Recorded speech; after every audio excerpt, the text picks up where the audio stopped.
वालेकुम वरहमतुल्लाहि वबरकातुहू। भाई बड़े मज़ेदार लोग आए हैं आज, क्या बात है। मैं तो उस कमरे तक आवाज़ें आ रही थी आप लोगों की, है? वाह वाह वाह, क्या बात है भाई। जरा मुझे भी बता दें गले के लिए क्या खाते हैं आप लोग, ताकि मेरी भी ऐसी आवाज़ निकले जैसी आप लोगों की निकल रही है सुबह सुबह, है? अच्छा जी, प्रोग्राम शुरू करने से पहले हमेशा हम सोचते हैं कि कोई एक दुआ मांग के शुरू की जाए। तो आज चूंकि हमारा प्रोग्राम कुछ ऐसी चीज़ों के ऊपर है जो कि हमारी ज़िंदगी में हमारे साथ साथ हमारी जान के साथ रहती हैं, तो हम इस दुआ से अपना प्रोग्राम का आगाज़ करते हैं कि अल्लाह ताला दुनिया में जितने भी लोग और जितने भी मुसलमान बीमार हैं उनको सेहत अता फरमाए और उनकी परेशानियाँ, उनकी तकलीफ़ें दूर करे, ख़ासकर बच्चों की। अच्छा जी, अब पहले प्रोग्राम शुरू करने से पहले मैं एक और चीज़ बताती चलूँ कि हमने अनाउंसमेंट की थी कि सतरंगी बेस्ट हाउस वाइफ जो बनना चाहती हैं वो हमारे फेसबुक पे हमें मैसेजेस करें, एसएमएस करें, हम उनको अपने प्रोग्राम में बुलाएंगे और फिर कराएंगे उनके मुकाबले और देखेंगे कि कौन है सतरंगी बेस्ट हाउस वाइफ। तो जी जुमेरात और जुम्मे को हम ये मुकाबलों का आगाज़ शुरू करेंगे। आप लोगों का बहुत शुक्रिया, आप लोगों के बहुत सारे एसएमएस और बहुत सारे फेसबुक के ऊपर हमें मैसेजेस मौसूल हुए हैं, हो जाता है कभी कभी, मौसूल हुए हैं। आप लोगों में से जिन लोगों को सिलेक्ट किया गया है वो इंशाल्लाह जुमेरात और जुम्मा दोनों दिन हमारे साथ रहेंगे। और जी अब बात करते हैं आज के प्रोग्राम के हवाले से, जो हमारा टॉपिक हम शुरू करेंगे आज, और वो ये है कि बहुत सारी ऐसी बीमारियां होती हैं जो हमारे अंदर मौजूद होती हैं लेकिन हमें पता नहीं होता। अच्छा, कुछ बीमारियां तो ऐसी होती हैं कि जो बिल्कुल ही आखिरी स्टेज पे हमें पता चलती हैं और उस वक्त बहुत कम टाइम रह जाता है इंसान के पास कि उन बीमारियों को क्योर करे या उनसे निजात हासिल करे, क्योंकि हम लोगों के अंदर एक प्रॉब्लम और है, वो उसको भी बीमारी ही कह लें। वो बीमारी ये है कि हम जब बीमार होते हैं तो हम उस चीज़ को अपने ही खुद ही डॉक्टर बन के खुद ही उसका जो है इलाज करते रहते हैं। सर में दर्द हो रहा है तो खुद ही दवाइयाँ खाए जा रहे हैं, खांसी हो रही है तो खुद ही पी लिया कुछ ना कुछ। इस तरह नहीं होता। दवाइयाँ, जब आपकी कोई भी बीमारी 3 दिन से ज़्यादा अगर रहे तो फ़ौरन जाके डॉक्टर से रुजू करें और डॉक्टर को बताएं। और ख़ासकर जो ये बुखार होता है, बुखार अगर उतरे ना, टेम्परेचर जो है वो बड़ी एक कहना चाहिए कि ख़तरे की निशानी होती है अगर वो उतरे ना। जब भी आपके जिस्म में कोई ना कोई इन्फेक्शन मौजूद होगा, जो बुखार है वो उतरेगा नहीं, वक्ती तौर पे कम हो जाएगा लेकिन फिर चढ़ जाएगा।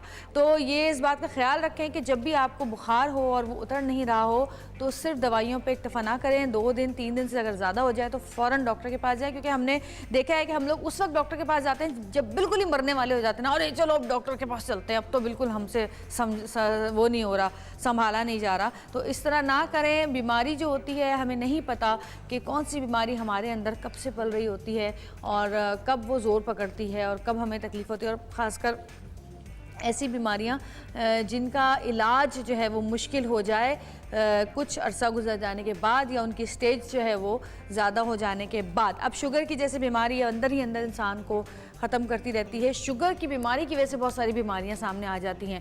ब्लड प्रेशर की बीमारी है। ब्लड प्रेशर खुद बजाते खुद एक बीमारी नहीं है, लेकिन ब्लड प्रेशर की वजह से जितनी बीमारियां हो जाती हैं वो एक्चुअल बीमारियां होती है। जैसे हार्ट अटैक हो जाता है, ब्रेन हेमरेज हो जाता है, ये डिप्रेशन में चले जाता है इंसान। बहुत सारी चीज़ें ऐसी होती हैं, जैसे ब्लड प्रेशर लो हो जाता है तो तब आपकी तबीयत, गुर्दे फेल हो जाते हैं। बहुत सारी चीज़ें हैं जो ब्लड प्रेशर की वजह से होती हैं। तो ब्लड प्रेशर का भी ख्याल रखना चाहिए। हम लोगों को समझ नहीं आ रहा होता कि हमारे सर में दर्द क्यों हो रहा है। ब्लड प्रेशर जब हाई होता है या लो होता है तो अक्सर लोगों के सरों में दर्द होता है और वो 2-3 गोलियां खा के दर्द तो संभाल लेते हैं, लेकिन उनको ये नहीं पता चलता कि उनका ब्लड प्रेशर हाई हो रहा है या उनका ब्लड प्रेशर लो हो रहा है।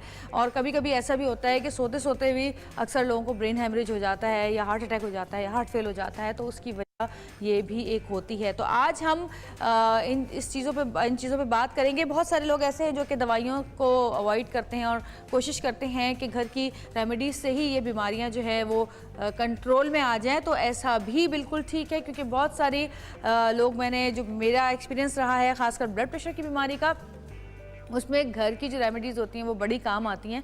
और क्योंकि एक वक्त होते हैं ब्लड प्रेशर का मरीज़ जब दवा खाना शुरू करता है तो उसको फिर वो दवा मुस्तकिल खानी पड़ती है उसको मैनेज करने के लिए। लेकिन कभी कभी ये भी होता है कि जब टाइम ज़्यादा गुजर जाता है तो फिर आपको या तो डोज ज़्यादा करनी पड़ती है या दवा चेंज करनी पड़ती है। तो उसके लिए आप, इसका मतलब ये हरगिज़ नहीं है कि आप दवाइयाँ इस्तेमाल ना करें, घर की जो टोटके हैं वो भी साथ साथ करें और दवाइयाँ भी इस्तेमाल करें, और उसके बाद चेकअप भी ज़रूरी है। ऐसे नहीं कि डॉक्टर ने दवा दे दी तो खाए जा रहे हैं, जी डॉक्टर ने कहा रोज़ खानी है, भाई चेकअप भी कराएं। जब डॉक्टर ने वापस बुलाया 3 महीने बाद, 2 महीने बाद, तो जाके उसको टेस्ट भी कराना चाहिए। बड़ी बीमारी से बचने का ये एक तरीका है कि ज़रा सा बीमार हो तो फ़ौरन डॉक्टर के पास जाएँ, और जब डॉक्टर दवाइयाँ दे तो उसके बाद उसका चेकअप ज़रूर कराएं जाके कि आया बीमारी ख़त्म हो चुकी है, या अभी है, या बढ़ गई है, या कम हो गई है। क्योंकि अगर कम हो गई है तो डॉक्टर जो है वो डोज कम करेगा। अगर खुदा न खास्ता बढ़ रही है तो वो या तो दवा चेंज करेगा, पता तो चले कि दवा का असर हो रहा है कि नहीं हो रहा है। खैर, हम फिलहाल बात कर रहे हैं घर के टोटकों की। घर के अंदर हम किन किन चीज़ों से, जिगर की बीमारी आजकल बहुत चल रही है, जिगर का कैंसर बहुत चल रहा है, तो इन कौन से ऐसे टोटके हैं जिनसे हम इन बीमारियों को थोड़ा सा अपने से दूर कर सकते हैं। और इसके लिए हमारे साथ आज सेट पे जो मौजूद हैं खातून, वो हमारे शो में पहली दफ़ा आई हैं।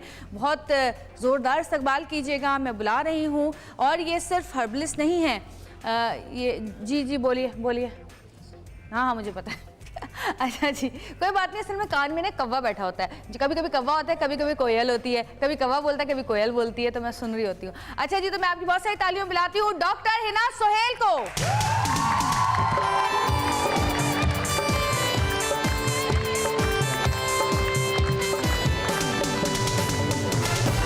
कैसी हैं हिना आप? हिना, आप कॉस्मेटोलॉजिस्ट भी हैं? मैं डर्माटोलॉजिस्ट हूँ, कॉस्मेटोलॉजिस्ट हूँ और हर्बलिस्ट हूँ। हर्बलिस्ट हूँ। अच्छा, ये पहली दफ़ा मैंने देखा है कि ये एलोपैथिक जी, ये और हर्बलिस्ट का जो कॉम्बिनेशन है वो फर्स्ट टाइम देखा है। अच्छा है ना, बीमारियाँ तो हर जगह ही होती हैं, लेकिन फौरी तौर पर अगर ऐसा हो कि हम डॉक्टर के पास नहीं जा सकते हो, बहुत सी ख़वातीन ऐसी हैं जो खुद से नहीं जाती हैं, शाम तक इंतज़ार करती हैं, या कभी ऐसा होता है कि घर में कुछ ऐसा सिचुएशन होती है कि फौरी तौर पर डॉक्टर के पास नहीं जाया जा सकता। ऐसी सिचुएशन में कुछ लोगों को एक बीमारी और होती है, और वो बीमारी ये होती है कि जी अपने ही डॉक्टर को दिखाना है। अब डॉक्टर गया हुआ है हैदराबाद, वो 4 दिन बाद आएगा तो 4 दिन बाद ही दिखाएंगे। ऐसा भी होता है, क्योंकि कुछ लोगों का कहना ये होता है कि जी हमारा जो डॉक्टर है बस उसके पास जाके ही हम ठीक हो जाते हैं। ये मेरा ख्याल एक दिमागी बीमारी है। और एक किस्सा है बड़ा मशहूर, हमें बड़ी अच्छी दोस्त है, उनकी सास का किस्सा है कि वो जो है एक डॉक्टर जिससे वो लेती थी दवा, वो कहती थी बस मुझे इसी से आराम आता है, इसी से आराम आता है, किसी दूसरे डॉक्टर की दवाई नहीं खाती थी। और घर वालों को लग रहा था कि इनको इससे आराम नहीं आता है, तो उन्होंने क्या किया कि दूसरे डॉक्टर को भी उनको देखा कि एक दफ़ा ऐसे ही चलते हैं हम, कहने लगी मैं लेकिन दवा नहीं खाऊंगी इनकी। उनका नहीं आपको इनकी दवा नहीं खिलाएंगे हम। वो उस डॉक्टर के पास उनको ले गए और जो दवाइयाँ थी वो बदल दी।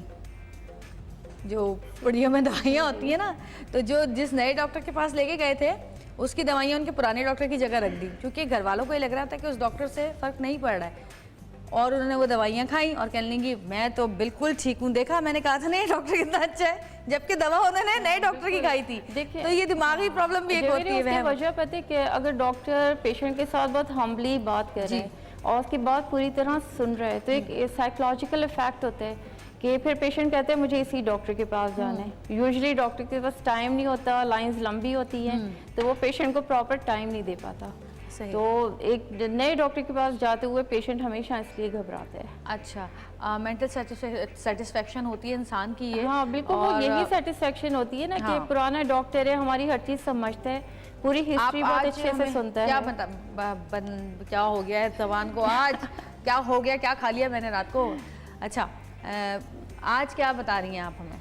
आज जो है हम लोग जिस तरह नॉर्मली डायबिटीज़ लोगों को रहती है, लिवर के प्रॉब्लम्स बहुत ज़्यादा हैं। हमें लगता नहीं है कि लिवर का प्रॉब्लम है, क्योंकि लिवर एक ऐसा ऑर्गन है कि जब बीमारी बहुत ज़्यादा बढ़ जाती है तब हमें पता चलता है। जैसे आपको जॉइंटिस हो जाता है, हेपेटाइटिस बी है, सी है, ये वो बीमारियाँ हैं जो बहुत अरसे से परसिस्ट कर रही होती हैं, लेकिन अंदाज़ा नहीं होता। कभी हल्का फुल्का जॉइंटिस हुआ, उसे झड़वा लिया जाके बजाय इलाज कराने के।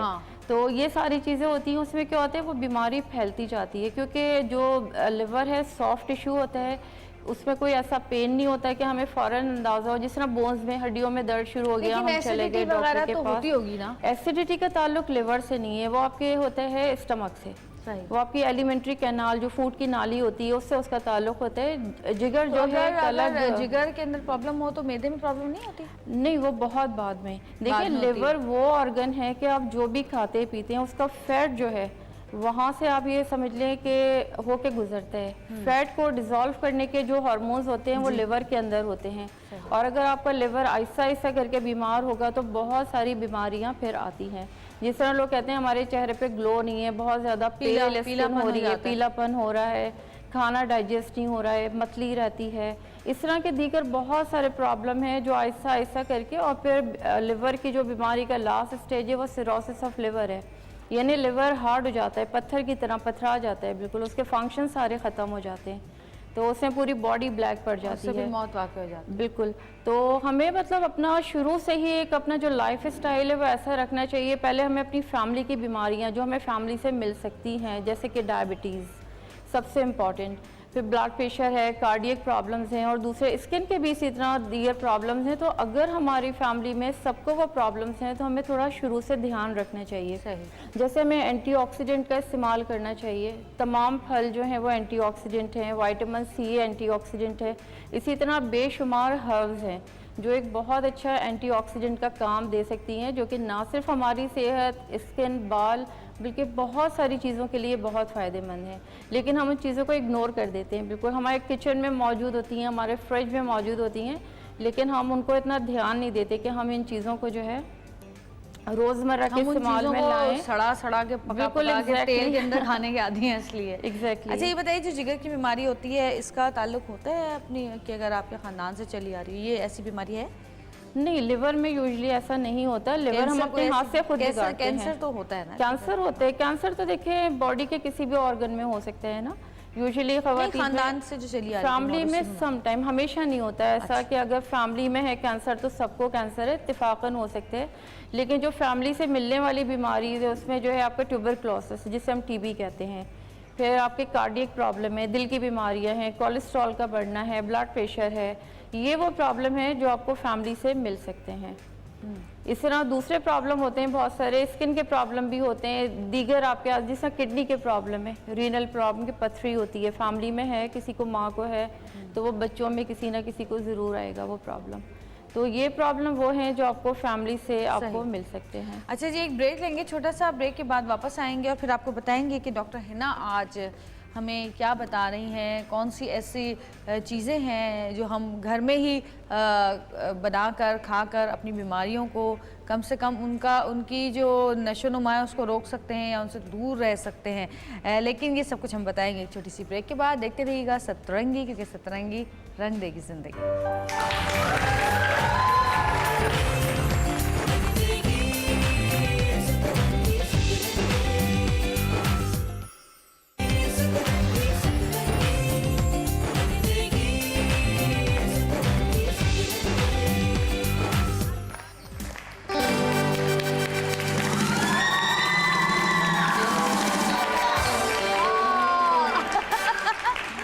अच्छा जी, हिना आप क्या बता रही हैं आज हमें, कौन सी बीमारी से को पीटने का तरीका? एक मैं आपको बहुत अच्छा एंटीऑक्सीडेंट ड्रिंक बता रही हूँ जो कि ब्लड प्रेशर में बहुत अच्छा है, एज वेल एज शुगर, जिन लोगों को डायबिटीज़ है, जो लोग डायबिटिक हैं वो भी ये ड्रिंक इस्तेमाल कर सकते हैं। और ये डेली ड्रिंक है जो आप अगर नहार मुँह लेते हैं, नाश्ते से पहले लेते हैं तो बेस्ट है। दिन में आप 2 टाइम इसे लीजिए। ये ना सिर्फ ब्लड प्रेशर, डायबिटीज़ के लिए बहुत अच्छा है, एज वेल एज आपकी स्किन के लिए बहुत अच्छा है। क्योंकि मैं डर्माटोलॉजिस्ट भी हूँ इसलिए स्किन का जिक्र जो है डेफिनेटली ऑटोमेटिकली आ जाते हैं। तो ये जितने इंग्रेडिएंट है, जिसमें एक करेला है जो कि बहुत इजीली अवेलेबल होता है, उसके बाद खीरा, और एक करेला खानदान में भी होता है जो जहर होता है, बिल्कुल कड़वा करेला, और एक जो है ये डिल लीव्स हैं, इसे सोया कहते हैं। सही। ये 4 चीज़ें हैं, इसका मैं ड्रिंक बनाऊंगी। सोया, खीरा, पुदीना और करेला 4 चीज़ें, ठीक है। तो इसमें हम ये आपको जितना बनाना हो उस हिसाब से, उस मकदार से आप ले सकते हैं। इस वक्त हमारे पास ये एक करेला है जिसमें से हम आधा लेंगे, ऑलमोस्ट आधा जी, बिल्कुल आधा करेला। आधा करेला, या अल्लाह, वो भी कड़वा, वो भी कड़ा। उसके बाद ये खीरा लिया है, खीरा के बाद में कुछ लीव्स जो हैं इसकी मिंट की लेनी है, पुदीने की। सही। फाइनली ये आपने डेल लीव्स ले लिए सोया, बहुत इस मौसम में बहुत ज़्यादा होता है, बहुत इजीली अवेलेबल है। इससे एसिडिटी वगैरह तो नहीं होती है? नहीं, इससे बिल्कुल एसिडिटी नहीं होती, बल्कि और ये जिन रोज़ लोगों ले को सकते हैं? बिल्कुल डेली ले सकते हैं, और जिन लोगों को एसिडिटी होती है उसमें भी बहुत अच्छा वर्क अच्छा करता है, ये जी। मुफीद है। ये मैंने पानी इसमें डाला है, फ़िलहाल आधा ग्लास डाला है, और इसको हम बहुत अच्छे से ब्लेंड करेंगे। अगर मौसम गर्मियों का हो या आप चाहें कि इसमें कुछ ऐड करना है तो हम इसमें योगर्ट भी ऐड कर सकते हैं, उससे कि टेस्ट आपका इसका बहुत अच्छा हो जाता है। एज वेल एज अगर आपको ब्लड प्रेशर नहीं है बहुत ज़्यादा, माइल्ड सा अगर इसमें नमक डालते हैं जस्ट 1 पिंच, तो वो भी आप इसका टेस्ट डेवलप करने के लिए, या ब्लैक पेपर डाल सकते हैं। सही। ये ब्लड प्रेशर वालों के लिए भी है और शुगर वालों के लिए। स्पेशली बस इसमें करना ये है कि अगर शुगर है, डायबिटीज़ है, आप इंसुलिन ले रहे हैं या कोई मेडिसिन ले रहे हैं, उस सूरत में आप ये खीरा चाहें तो इसको थोड़ा सा मकदार इसकी बढ़ा सकते हैं, और इसमें से कोई भी चीज़ कम या ज़्यादा हो जाए तो वो नुकसानदार नहीं है। सही, ठीक है। तो ये बिल्कुल एक ये ड्रिंक है जो तैयार हो गया है। इसको आप दो तरह से यूज़ कर सकते हैं। जो बहुत नाजुक मिजाज हैं वो इसको छान के जो है इस्तेमाल करें। ठीक है। ये जो ड्रिंक है मैं दे रही हूँ, हमारे साइम हैं, इनको बहुत शदीद किस्म की शुगर हुई हुई है। आ जाओ साइम। और तुमने ये करेले का जूस पीना है? एक घूंट में पी सकता है ये? पी सकते हैं एक घूंट में?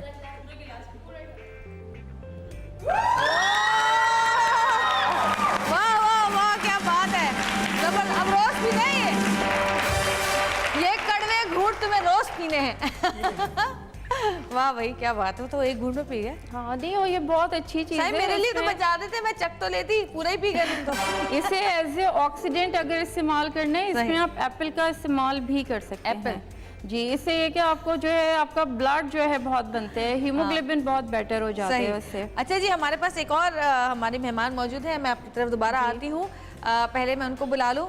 बहुत ही क्या कहना चाहिए उनको कि उन्होंने अपने आप को बहुत ज़्यादा कम किया है। आज हम उनसे पूछेंगे भी कि उन्होंने क्या ऐसा जादू था, कौन सा जादू का चराग था, चुटकी बजाते ही वो इतनी स्लिम हो गई। वैसे स्मार्ट तो पहले भी थी, लेकिन और ज़्यादा स्मार्ट हो गई है। तो मेरी बड़ी अच्छी दोस्त है, मैं आप सबकी बहुत सारी तालीम उनको बुलाना चाहूँगी, सदफ उमैर।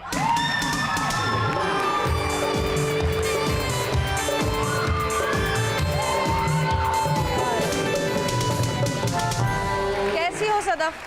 मेरे ख्याल उधर ही चलते हैं, आ जाओ, वहीं बातें करते हैं। सदफ, आज तुम अपनी जो सीक्रेट्स है ना मुझे देके जाओगी। जब भी मिलती हो कहती हो हाँ मैं बताऊंगी, मैं बताऊंगी, लेकिन कभी नहीं बताती। अच्छा जी, हिना हमें बता रही है, अभी तो उन्होंने शुगर का और ब्लड प्रेशर का इलाज बताया था। अच्छा, अब आप क्या बता रही हैं हमें? जी, इसके बाद हम एक ये दूसरा ड्रिंक बनाने जा रहे हैं जी। जिस तरह की हम बात कर रहे थे अभी लिवर की बीमारियों की ना, कि डेफिनेटली अगर लिवर बीमार है, कोई प्रॉब्लम है, उसमें हेपेटाइटिस है, जॉइंटिस है, या कोई और प्रॉब्लम हुआ हुआ है, तो उसके लिए डेफिनेटली इलाज बहुत ज़रूरी है। और साथ में आपने एक सुना होगा फैटी लीवर जी, लिवर जो है उस पर चर्बी आ जाती है, तो उसके लिए वेट कम करना बहुत ज़रूरी है, जो कि सदस्य से डिस्कस करेंगे। ज़रूर बिल्कुल। तो इस वक्त जो मैं एक ड्रिंक बनाने जा रही हूँ, ये हमने लिवर के लिए, आपको अगर जॉइंटिस है, लिवर सैलिगिश रहने का मतलब होता है लिवर आपका जो फंक्शन है वो सही नहीं कर रहा काम, जिसकी वजह से बहुत ज़्यादा लेथार्जी होती है, जिसकी वजह से आप ऑयल जो है हजम नहीं कर सकते, डाइजेस्ट नहीं कर सकते, ऑयली चीज़ें खाने से मतली होती है, और इस तरह के दीगर प्रॉब्लम्स होते हैं। तो उसके लिए ये हमने इसमें लिया है, प्रून लिया है आलू बुखारा। इसमें तकरीबन आप 4 आलू बुखारा, अगर 1 कप या 1 ग्लास बनाना है तो 4 के करीब आलू बुखारा, और इसमें 1 टेबल स्पून जो है आपकी सौंफ आ गई है। उसके बाद ये आंवला है, ये ड्राई फॉर्म में है। ठीक है। अच्छा। ये हम इसमें डाल, आंवला बल्कि नहीं, ये बल्कि करेला है। आंवला जो है आपको हर्बल, किसी भी हर्बल शॉप से, और ये ग्रीन कलर में भी आता है अगर फ्रेश हो, जब इसका मौसम होता है तो ये ग्रीन कलर में, अदरवाइज ड्राई फॉर्म में मिल जाते हैं। ये भी करेला है, अगर आपके पास मौसम नहीं है, ग्रीन नहीं है, तो हम ये फिर ले सकते हैं, सूखा हुआ करेला। ठीक है।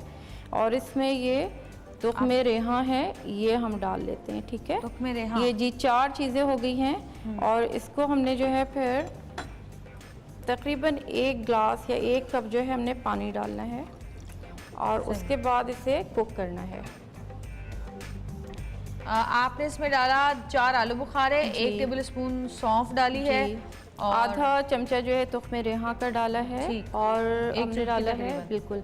और इसके अलावा आमले डाले हैं, 2 आमले डाले हैं, ड्राई फॉर्म में थे। अच्छा भाई, चूल्हा रखा है ना, ये माचिस से जलता है, अगर माचिस मिल जाएगी तो बड़ा अच्छा हो जाएगा। दे दीजिए, थैंक यू। तो इसको बॉईल करना है। बॉईल इतना करना है कि इसमें जो मौजूद चीज़ें हैं, स्पेशली आलू बुखारा, थोड़ा सा सॉफ्ट हो जाए। सदर क्या और ख्याल है, कलर आ माचिस तो जाए। आ नहीं रही, ज़बान से आग लगाते हैं। लग भी जाएगी। अच्छा ये बताएं कि इसको प्रिजर्व कितने दिनों के लिए कर सकते हैं? इसे देखिए, एक तो बनाना बहुत आसान है, सिर्फ 4 चीज़ें डाल के हमारी बॉईल जिस करना तरह की है। जिंदगी है, क्या हम बना उसमें के हाँ खड़े हो नहीं सकते हैं? बिल्कुल, आप जो है इसको चाहें तो पूरा वीक का बना सकते हैं, फ्रिज में रख दें। खराब और हर बार आप जो है इसे 1 कप लें, इसे हल्का सा ल्यूक वार्म करें, माइक्रोवेव में कर लें, सही। ठीक है, फ्यू सेकंड्स के लिए, ठीक है। 15 सेकंड के लिए, तो वो हल्का सा गर्म हो अच्छा, जाएगा। ये तो सिर्फ बीमारी में पी सकते हैं, बीमारी के बगैर भी पी सकते हैं? इससे बीमारी के बगैर भी पी सकते हैं। अच्छा। बहुत अच्छा, मैंने कहा ना, एंटीऑक्सीडेंट, विटामिन सी है जैसे, बहुत अच्छा एंटीऑक्सीडेंट है। डॉक्टर्स अमूमन देते हैं कि विटामिन सी लें, आपके बहुत सारे प्रॉब्लम्स भी दी जाती है विटामिन सी। इसी तरह ये ऐसा एंटीऑक्सीडेंट है जो आप घर में तैयार कर सकते हैं। इसके अलावा मैं कुछ चीज़ें मतलब वैसे ही वर्बली बताना चाहूँगी कि वो बच्चे जो खाना नहीं खाते और बहुत वीक होते हैं और कोई भी अच्छी चीज़ नहीं खा रहे होते, जिस तरह यूजुअली बच्चों में होते हैं ना, चिप्स हैं और दूसरी चीज़ें खा रहे होते हैं लेकिन नॉर्मली खाना नहीं खाते, तो उनके लिए आप ये कि एक सेब होता है उसे ग्रेट कर लीजिए, छोटे साइज़ का एक सेब ग्रेट कीजिए और उसमें 1-2 जो है इंजीर डाल दीजिए, ठीक है। उसके अलावा किशमिश, 4-5 दाने किशमिश के ले लें और सिर्फ सेब ग्रेट करना है, बाकी चीज़ें उसी फॉर्म में। जब पानी बॉईल होने लगे तो ये चीज़ें आप उसमें डाल दीजिए और 2 या 3 मिनट पकाकर और फिर आप ये कैसे ऑफ कर दें चूल्हे को, फ्लेम अच्छा, ऑफ कर बाकी ये दें। क्या रखा हुआ है आपने? जी बिल्कुल, इसका भी बताते हैं।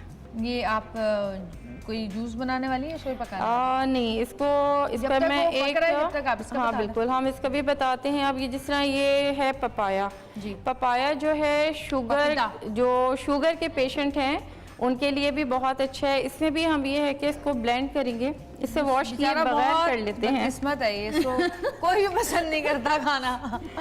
लेकिन अभी एक चीज़ मैं इसकी जो बताऊंगी ना, उसे सब बहुत पसंद करेंगे, खाएंगे नहीं तो लगाएंगे ज़रूर। कॉन्स्टिपेशन के लिए हाँ, उस ये हमने पपाया लिया और इसमें हमने ये हल्दी डाल दी, सिर्फ 2 इंग्रेडिएंट हैं ये, सही।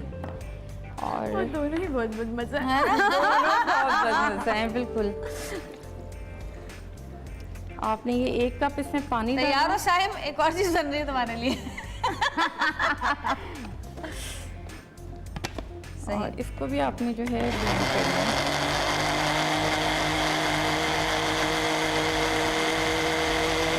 ये किस चीज के लिए? ये भी जो है आपके शुगर एंड जो डायबिटिक हैं, क्योंकि पपीता हमेशा बहुत मीठा नहीं होता है, फीका भी होता है, तो जिन्हें शुगर रहती है वो बिल्कुल फीका लें पपीता, जो बहुत मीठा ना हो। Fat loss और भी कहते उसमें हैं बिल्कुल पपाया खाना उसमें ये कि थोड़ा सा रॉ पपाया लिया जाता है। कच्चा पपीता तो नहीं होना चाहिए ना? पक्का नहीं, लेना नहीं चाहिए, लेकिन रॉ पपाया बहुत कम क्वांटिटी में उसमें लिया जाता है। उसके भी कुछ इस तरह के मतलब चीज़ें हैं जो बनाई जाती हैं। किसी का कोई सवाल है? तो सवाल करना है किसी? हाँ जी, पीछे माइक दीजिएगा जी। पहले तो नाम बताओ अपना। इकरा। इकरा, हाँ इकरा बोलो। चेहरे पे जैसे पिंपल्स हो जाते हैं बास टाइम, बल्कि अक्सर ही वो स्टेन छोड़ देते हैं ना, तो उसके लिए मतलब क्या हाल है? बिल्कुल, उसके लिए भी मैं एक बहुत अच्छी चीज़ बताने वाली थी और इसमें से कुछ चीज़ें मौजूद भी हैं, ठीक है। इसे वर्बली मैं बता रही हूँ, इसे बनाया नहीं जा सकता क्योंकि तमाम अज्जा मौजूद नहीं हैं। इसमें आप ये पपाया लें, ठीक है, आप इतना जितना इसमें मौजूद है, ठीक है, तकरीबन इतना या कम या ज़्यादा हो जाए उससे कोई फ़र्क नहीं पड़ेगा। पपाया लें और पहले से भीगी हुई मुल्तानी मिट्टी, मड जो आती है, ठीक है, बिल्कुल सॉफ्ट फॉर्म में होना चाहिए, दोनों इक्वल क्वांटिटी में लें, ब्लेंडर में डालें, ब्लेंड करें, ये आपके पास एक मास्क तैयार हो जाएगा। अब इसमें आप जिन लोगों की बहुत ज़्यादा ऑयली स्किन है, एक्नी होने के साथ ऑयली स्किन है, इसमें आप जो है दालचीनी का पाउडर जिस वक्त आपने लगाना है, ठीक है, लाइक आपने 2 स्पून लिए फेस पे अप्लाई करने के लिए, तो उसमें आपने जो है 2 चुटकी के करीब जो है आप दालचीनी का पाउडर मिक्स कीजिए और दालचीनी का पाउडर मिक्स करने के बाद आप उसे एज ए मास्क लगाएंगे डेली फॉर 15 to 20 मिनट्स और इसे फ्रिज में रखना है बना के। 4-5 दिन के बाद आपको लगे थोड़ा ऑफेंसिव स्मेल आ रही है, मतलब ख़राब स्मेल आ रही है, तो उसे डिस्कार्ड करके आप इसे नया बना लें। तो इससे ना सिर्फ आपके एक्नी बेटर होते हैं ऑयली स्किन जो है वो बहुत बेहतर हो जाती है, और स्किन पे जो एक रफनेस होती है ना, ग्लो नहीं होता है स्किन पे, रफ बहुत होती है स्किन, क्योंकि पपाया में एक ऐसा एंजाइम होता है, एक ऐसा जुज़ मौजूद है जो आपकी जो स्किन है उसकी पीलिंग करता है, लेकिन बहुत हिफाजत के साथ, उसमें कोई नुकसान नहीं होता। दिस इज़ नॉट आर्टिफिशियल और केमिकल पीलिंग, ये नेचुरल पीलिंग है। इसको आप अगर चेहरे पे रोज़ लगाएं, एक्निक स्किन वाले, लेकिन जिनकी एक्निक स्किन नहीं है, ड्राई स्किन है, तो वो हफ्ते में एक बार लगा सकते हैं। इसका रेगुलर इस्तेमाल स्किन को बहुत ज़्यादा बेटर कर देता है। अच्छा मेरा और वो हो गया शायद। जी बिल्कुल अच्छा इसको क्या करना है हमने? बिल्कुल, इसको जो है हल्की आंच पे पकाया जाता है, ठीक है, ताकि इसके जो इंग्रेडिएंट हैं वो ज़ाया ना कितने हो, देर और तक पकाना चाहिए? 5 मिनट पका लें आप इसे। सही है, फिर उसके बाद कोई बात नहीं, ये बंद नहीं हो होता रहा है है। ऐसा। उसके ये बाद जो है निकालना। आपने इसको ठंडा कर लेना है। फिर? ठंडा करने के बाद छान जब ये लेना। ठंडा हो जाता है आप इसे छान के सही। और इसको, ठीक है, सही। कलर कोई ऐसा खास नहीं आता, आलू बुखारे का हल्का सा कलर आ जाता है या सौंफ का आ जाता है। तो इसको छानने के बाद जो है इसको भी आप दिन में 2 टाइम जो है आप इसे पी सकते हैं। ये ठंडा हो जाए तो हम इसे ग्लास में निकालेंगे। सही। तो अच्छा ये जी, चीज़ भी है कि बहुत अच्छी है, आप अगर इसको इस्तेमाल करें लिवर के लिए स्पेशली, सही। This is liver tonic actually. ठीक है। अच्छा जी ब्रेक का टाइम हुआ है, थैंक यू सो मच है ना, बहुत अच्छी अच्छी चीज़ें आपने हमें बताई, और इंशाल्लाह और भी आपसे हम बहुत सारी चीज़ें पूछते रहेंगे, और यकीनन आप लोग इसका इस्तेमाल करेंगे तो आप लोगों को फ़ायदा भी होगा। इस वक्त जाना है हमें एक ब्रेक पे, देखते रहिएगा सतरंगी, क्योंकि सतरंगी बोलो रंग देगी ज़िंदगी, रंग देगी ज़िंदगी।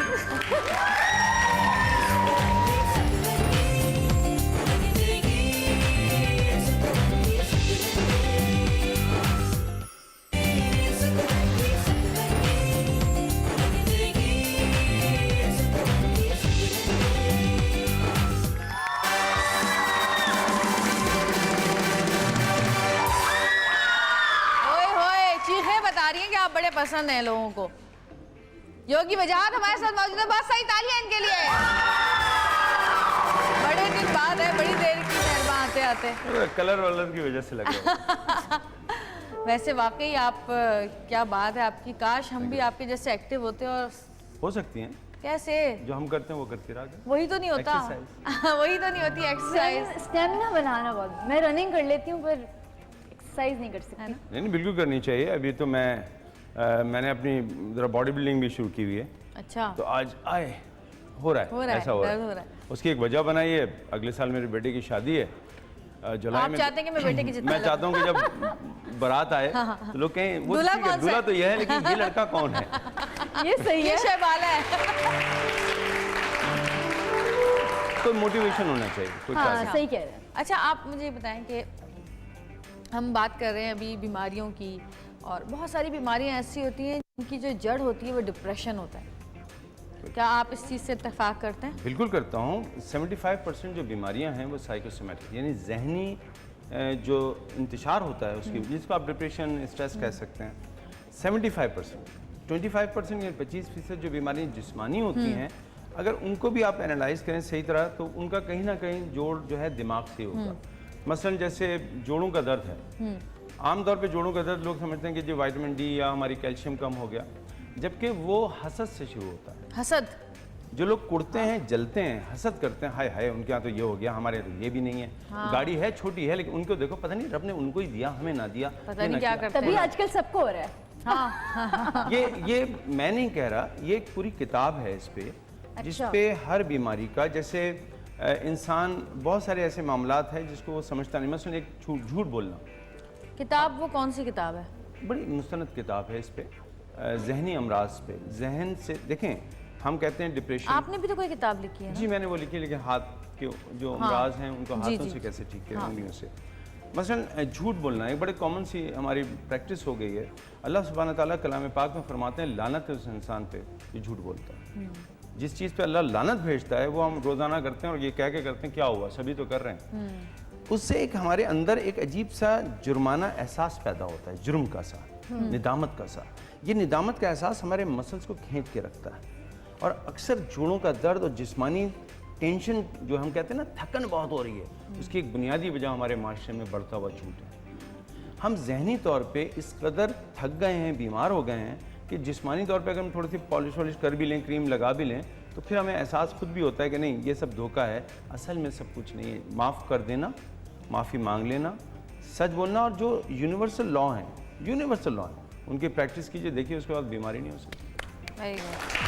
अच्छा ये बताइए कि बहुत सारी बीमारियां ऐसी हैं, आप किसी एक दो बीमारियों का इलाज बता सकते हैं? क्या हम किस तरह नहीं, मैं कर सकते सारी हैं? बीमारियों का इलाज बता सकता हूँ, योगा बहुत के कम होगा जरिए। आपके प्रोग्राम का। जी जी। देखिए, बहुत सिंपल सी जो हमारा एक रिवाज है वह है डर जाना, खौफ। हम फेयर में बहुत रहते हैं। फेयर की वजह हमारे माशरे में वो गुफ्तगू है जो हम आम तौर पे लोगों से करते हैं, और सुना क्या हाल चाल है, बस ना पूछो, अभी आ रही थी 3 एक्सीडेंट देखे मैंने, 2 तो मैंने खुद किए। खैर, एक ऐसी मैं मिसाल दे रहा हूँ, हम डिस्कस करते हैं तो ये करते हैं, अच्छा और सुनाइए, घर में सब ठीक है? कहाँ ठीक है? मुन्ने को एक्चुअली मोशन लगे हुए हैं, मुन्ने के अब्बा को तो आपको पता है, उनको तो एक मुसीबत है चिट करने की। तो जब हम घर को डिस्क्राइब करते हैं, अपने माहौल को डिस्क्राइब करते हैं, तो नेगेटिव करते हैं, और सब कुछ ठीक होगा। अगर आपने पूछ लिया सब कुछ ठीक है, परफेक्ट है, अस्सलाम वालेकुम, वालेकुम सलाम, अब ये भी एक तरीके की मुसीबत ही है ना, परेशानी थी। और शायद बड़ी तल्ख बात है, लेकिन शायद उसकी वजह यह है कि जैसे किसी दानिशवर ने कहा कि नादां जो है वो हमेशा माजी में रहता है, नादां माजी में रहता है, माजी की मुख्तलिफ पेनफुल चीज़ें वहाँ से निकालता रहता है, जबकि वहाँ पे बहुत खूबसूरत बातें भी होंगी। और काहिल तरीन आदमी जो है वो मुस्तकबिल में रहता है, सोचता रहता है, अच्छा अब लॉटरी निकलेगी ना, फिर ये हो जाएगा, मैं ये कर दूँगा, कब निकलेगी? कब निकलेगी, वो काहिल है, करना उसने कुछ नहीं है। सिर्फ एक सेहतमंद इंसान प्रेजेंट टाइम में रहता है। खुदा के लिए जिस वक्त में आप रहते हैं उसको एंजॉय करें। अल्लाह सुब्हान ताला का सबसे बेहतरीन तोहफा इस वक्त का ये लम्हा, बिल्कुल सही कह रहे हैं आप। कमाल कीजिए। कोई डिप्रेशन का कुछ इलाज बताएं? अपनी बहुत शादी सारे ना लोग- करे वैसे भी। ये बात ना कीजिएगा आप। नहीं, मैं मजाक में कह रहा हूँ। अच्छा, ये आदमियों के लिए क्यों है, औरतों के लिए तो नहीं है कि शादी ना कीजिएगा? एक्चुअली उनकी वाइफ नहीं होती ना, इसलिए उनको कोई प्रॉब्लम नहीं होती। अच्छा, औरतों की वाइफ सारी नहीं जड़ होती। के साथ हम वो लोग तो हैं। जिनकी वाइफ होती है उनसे पूछे ना शादी क्या होती है। खैर ऐसा नहीं है, अल्लाह ताला खुश रखे। मेरी वाइफ इस वक्त सो रही होगी, उसको बिल्कुल नहीं पता होगा जब भी कि आप मैं कह क्या रहे हैं बातें सब कर रहा कुछ, हूँ, हाँ। तो इसलिए मैं खुल के कह रहा हूँ। रात को केबल की तार निकाल देंगे आप? नहीं, वो सुबह ही नहीं निकालती। चलो सही है। ये क्या मुसीबत, पूरे दिन तुम घर में बोलते रहते हो, अब तुम्हें फिर सुन कोई और चैनल लगा लेगी, वो मेरा नहीं लगाएगी, मुझे पता है। अच्छा। तो मैं खुल के बोल सकता हूँ। लेकिन जी ऐसा नहीं है। अगर स्ट्रेस देखिए ना, जैसे एक बीमारी है शुगर, लोग कहते हैं स्ट्रेस से होती है। मैं मजाक में कहता हूँ अगर स्ट्रेस से होती है तो हर शादीशुदा आदमी को होनी चाहिए थी, है ना, होनी चाहिए थी, लेकिन नहीं होती। तो इसका मतलब स्ट्रेस से ताल्लुक नहीं है, ये हमारे खान पान से है, हमारे लाइफस्टाइल से है। मैं अभी आपको एक बीमारी का बता रहा हूँ, बहुत सिंपल, लेकिन उससे पहले ये बता दूँ कि हमने कुदरत के कवानीन को तोड़ा है, हमें सज़ा मिलेगी। परिंदों से लीजिए, परिंदे सुबह उठते हैं, अपने पर खोलते हैं, सूरज निकलता है तो वो भी उड़ना शुरू करते हैं। लेकिन जब सूरज डूबता है तो आप किसी परिंदे को, कोई बेचारा अगर खो गया होगा, बिछड़ गया होगा तो उड़ रहा होगा, आप परिंदों को रात में फ्लाई करते हुए नहीं देखेंगे। इवन आप हसन स्क्वायर में जहाँ बहुत लोग खाना नीचे खा रहे होते हैं, ऊपर परिंदे बैठे होते हैं दरख्त पे, कोई परिंदा नीचे उतर के उस वक्त खाना खाने नहीं आता। सुबह जब वो खाने सूख जाते हैं, ख़राब हो जाते हैं, तब वो खा रहे होते हैं, और रात को खाना पसंद नहीं करते। खाना इंसान अजीब व गरीब 11 बजे बच्चों को लेके निकलता है, हाँ, सही और बात। खाना खाने जा रहे हैं। हमारी तो तकारीब जो होती हैं वो कुदरत के कवानीन के ख़िलाफ़ होती हैं। रात को खाना हल्का खाएं, हम रात को सबसे अच्छा खाना खाते हैं हैवी। सुबह का नाश्ता बेहतरीन करें, हम नाश्ते खाने नहीं के करते। मेरे ख्याल से बॉडी को 5-6 घंटे चाहिए होते हैं सोने से पहले। देखिए उसूल हैं 2 तरह के खाने के। एक तो ये है कि खाना आप 3 वक्त खाएं, जो कि हमारी एक लाइफ स्टाइल है, सुबह नाश्ता किया, दोपहर का खाना, रात का खाना। जो एक और स्टाइल है जिससे आप वज़न कम कर सकते हैं बगैर कुछ किए, वह है हर 3 घंटे के बाद थोड़ा सा, 6 मील्स। हर 3 घंटे के बाद। वो 6-7 में तो अगर फ़र्ज़ कीजिए आप रात को देर से भी जाग रहे हैं और किसी वजह से जाग रहे हैं और आपको 3 घंटे कंप्लीट हुए, आप कुछ ले लें थोड़ा सा। लेकिन लोगों के दिमाग में वो मील, ये मील है, नहीं, ये तो खैर छोटा है। ये, हाँ, ये हर 6 घंटे के बाद इतना खाना है। मुट्ठी ये भर गलत है। आपका मैदा जितना है उतना इंसान का अलमिया बहुत सी बातों में है, अपने आप को नहीं जानता, दुनिया भर के मामला सब जानता है, किसके यहाँ सही क्या हो रहा है, किसके यहाँ क्या हो रहा है। लेकिन उससे पूछो तुम्हारा मैदा कितना है, पता नहीं। जितना बढ़ा लो। हाँ, दिमाग का है भाई। देखिए मेरे तो सर में इतना दर्द होता रहता है, अक्सर मेरा दिमाग खराब रहता है, मुझे तो कुछ पता नहीं होता, ठीक है ना। किडनी कहाँ पे है कुछ नहीं पता, सही बात है। पेट में दर्द हो रहा है, पता नहीं मेरी किडनी में क्या हो गया। हाँ हाँ हाँ। तो जब इंसान को अपने बारे में नहीं पता, सही कह रहे हैं, बिल्कुल सही कह रहे हैं। एज ए अच्छा ये डॉक्टर बताइए कि अगर कोई इंसान किसी तकलीफ से या किसी दुख, बड़े दुख से गुजर रहा हो, तो वो अपनी रिलैक्सेशन के लिए कौन से ऐसे योगा के वो हैं जो कर सकता है, जिससे उसको थोड़ा सा रिलैक्सेशन मिले, थोड़ा सा उसका दुख या दर्द या उसका डिप्रेशन या कुछ कम हो, कोई तरीका ऐसा हो योगा का? बिल्कुल है जी, ब्रीदिंग के पैटर्न है, लेकिन फिर वही वाली बात कहते कहते रह जाता हूँ और कह दूँगा कि दुखों का जितना हम ढंढोरा पीटते हैं, क्या रब की दी हुई नेमतों का हमने कभी इजहार किया? सर में दर्द हो तो पूरे मोहल्ले को पता भाई हो। देखें, अब कोई खातून है, फर्ज करें अब उनके मियाँ ने दूसरी शादी कर ली है, वो दुखी तो होगी ना। हाँ नहीं, बिल्कुल दुखी तो वो आदमी भी होगा, और टेंशन में भी होगी, टॉर्चर में भी होगी, दुखी तो वो आदमी भी होगा जो कम्बल देख के बाद दूसरी कर रहा है, उससे ज्यादा दुखी कौन तो है? अपना ध्यान कहीं और लगाने के लिए या देखो ध्यान कहीं और। एक बात बड़ी कॉमन सी है, कुछ चीज वाकयात होते हैं जिनसे आप दरगुजर कर सकते हैं, जिनसे आप अपने जहन को हटा सकते हैं। अब किसी शख्स से जिसकी औलाद जैसी नेमत उससे चली जाए और मैं ये बैठ के कहूँगा अच्छा आप ज़रा थोड़ा सा रिलैक्स हो, उठ सकते हो, उठ के मुझे मारना शुरू कर दे। बड़ा रियलिस्टिक एज ए डॉक्टर आप बड़ा रियलिस्टिक अप्रोच रखते हैं।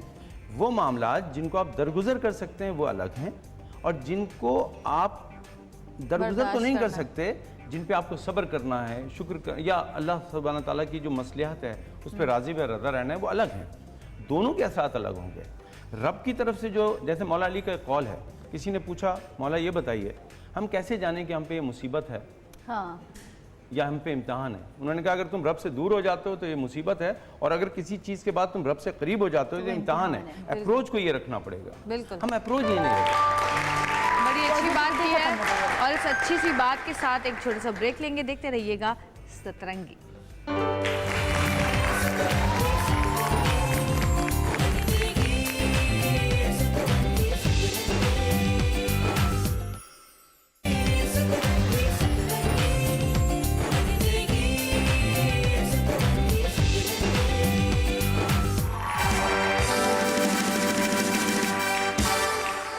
हाँ जी, वेलकम बैक। और बात हो रही है इलाज की। क्या बता रहे हैं आप? डिप्रेशन में जो आसान तरीन तरकीब हमारे पास है योगा में, वो आसन भी हैं, चाइल्ड पोज, वो पोज जो बच्चा जब माँ के पेट में डेवलप हो रहा होता है तो अपने आप को फोल्ड करके रखता है, बिल्कुल ऐसे ही जैसे सजदा करने का पोज है। सजदे में आप हिप को उठा के रखते हैं, इसमें हिप भी नीचे होता है, जैसे बच्चा उमन सोते में करता है, छोटे बच्चे सो रहते हैं। That's called child pose. Child pose इंसान की जो न्यूरॉन्स हैं उनको रीएडजस्ट करता है, और अगर कोई भी ऐसी चीज़ हो रही हो जिसमें स्टक हो गया है इंसान, प्रॉब्लम आ गई है और वहाँ से निकल नहीं पा रहा, तो उसके लिए बहुत अच्छा है। सही। एक तो वो पोज, सजदे वाला पोज करते हैं। दूसरा, जब भी कभी ऐसा हो, सिवाय इसके कि आप मशीन ऑपरेट नहीं कर रहे हैं और ड्राइविंग नहीं कर रहे हैं, आप अपना पूरा ध्यान अपने नोस्ट्रिल पे, नाक पे लाइए, और ये जो इनहेल एक्सेल हो रहा है इसको सिर्फ मॉनिटर करना शुरू कीजिए। आप एक लम्हे के लिए जो भी प्रॉब्लम है वहाँ से दूर हट जाएंगे। अच्छा। क्योंकि आपका सारा जहन, देखिए ना, फिर मैं वो एक कोट करूँगा हज़रत सल्लल्लाहु अलैहि वसल्लम की एक बात, कि अगर गुस्सा आ रहा है तो आप खड़े हैं तो बैठ जाएं, बैठे हैं तो लेट जाएं, लेटे हैं तो खड़े हो जाएं, यानी आप अपना फिजिकल जेस्चर को चेंज करें। अब हम क्या करते हैं योगा में कि जब बहुत ज़्यादा कुछ डिस्टर्ब हो रहा होता है या डिस्टर्ब कर रहा होता है हमें, तो हमने आंखें खुली रखी। अब मिसाल मैं हंसा देता हूँ, मसलन फ़र्ज़ कीजिए इन लॉज में बैठे हुए हैं, अब उन्होंने बातें करनी है, करते रहे, हमने अपना नाक के ऊपर ध्यान दिया है, हाँ जी बकरे आ गए होंगे हमारी बला से, तो यहाँ भी सारा ध्यान आ गया। नहीं, लेकिन वो जो बातें हो रही हैं, इन-लॉज की ही क्यों थी? तो और कोई मिलता नहीं है ना। बहुत गम है आपके पास। नहीं, गम नहीं है, गम यह है कि वो हैं। काश वो होते तो मैं अपने वालिदैन की तरह उनकी इज्जत करता, रिस्पेक्ट। मेरे ससुर हैं, अल्लाह उन्हें सलामत रखे मामू।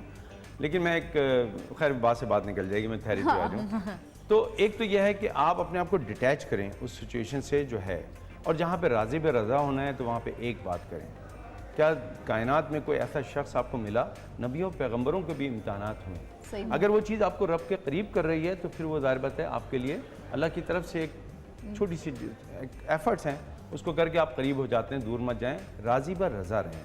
सही। ना कोई आया अपनी मर्ज़ी से, ना जाएगा अपनी मर्ज़ी से। बस यहीं पे एक मोमिन का इम्तहान है कि अल्लाह की मर्ज़ी को वो अपनी मर्ज़ी के अंदर मिलाता है कि नहीं मिलाता। स्ट्रेस असल में रब की मर्ज़ी और आपकी मर्ज़ी का डिस्टेंस है। ये डिस्टेंस जितना ज़्यादा होगा इतना स्ट्रेस होगा। बस कि कुछ करते करते करते इसको इस तरह मिला लें कि बस ये दो हाथ खुलें और बंद हो जाएं, खुलें और बंद हो जाएं, तो आप मुतमईन हो जाएंगे कि जो रब कर रहा है उससे बेहतर कोई कर नहीं सकता। सही है। और जैसे आपने बताया, जो आपने पोजीशन बताई सजदे की, तो नमाज पढ़ने से भी, 5 वक्त की नमाज पढ़ने से भी काफ़ी सुकून मिलता है। अल्लाह सुब्हान ताला रब कायनात हैं, हम उनकी आला तरीन तख्लीक हैं। एक इंजीनियर जब मशीन, मैं खुद इंजीनियर हूँ, एक इंजीनियर जब मशीन बनाता है तो उसकी बेहतरीन जो प्रोडक्शन आती है उसको कहते हैं वाओ ये हमने बनाई है। तो रब ने हमें जब बनाया और हमें कुछ उसूल दिए कि भाई रुकू सुजूद ये करो, तो इसका मतलब है ये मशीन सबसे बेहतरीन काम जो कर रही है वो ये वाले हैं। और रब को इतने पसंद हैं कि वो उन मशीन्स के काम करने को कहते हैं चलो यही तुम्हारी राय निजात भी हो जाएगी। तो इसके अंदर कुछ ऐसे राज पोशीदा हैं जो कायनात में सारे आलिम बैठ जाएं तो ये निकाल नहीं सकते कि सिर्फ एक सजदे में क्या बेनिफिट्स हैं। और इससे बैक पेन भी कम होता है, बहुत कुछ कम होता है। हाँ, क्योंकि कहते हैं कि आजिज़ी आती है, गुरूर, बहुत कुछ होता है। गुरूर भी जब कम होता इंसान माथा ज़मीन से लगाता है तो एक तो ये कि जो आपकी थर्ड आई है यहाँ से तमाम नेगेटिव एनर्जी जो ग्राउंड मदर नेचर ले लेती है। माँ जैसे नहीं अपने बच्चों के दुखों को लेती है, ऐसी मदर नेचर भी ले लेती है। तो ये माथा जब ज़मीन पे टिकता है तो सिर्फ ये उसके आगे नहीं ज़मीन की टिकता, कशिश बल्कि ज़मीन के अंदर जो कुछ है जो हमने वहाँ से लिया है या उनके लोगों से लिया है जो ज़मीन पे हैं, वो फिर हम ज़मीन माँ को दे देते हैं कि माँ तुम रख लो, हमें तो चैन से रहने दो। तो बस ज़मीन वैसे चैन से।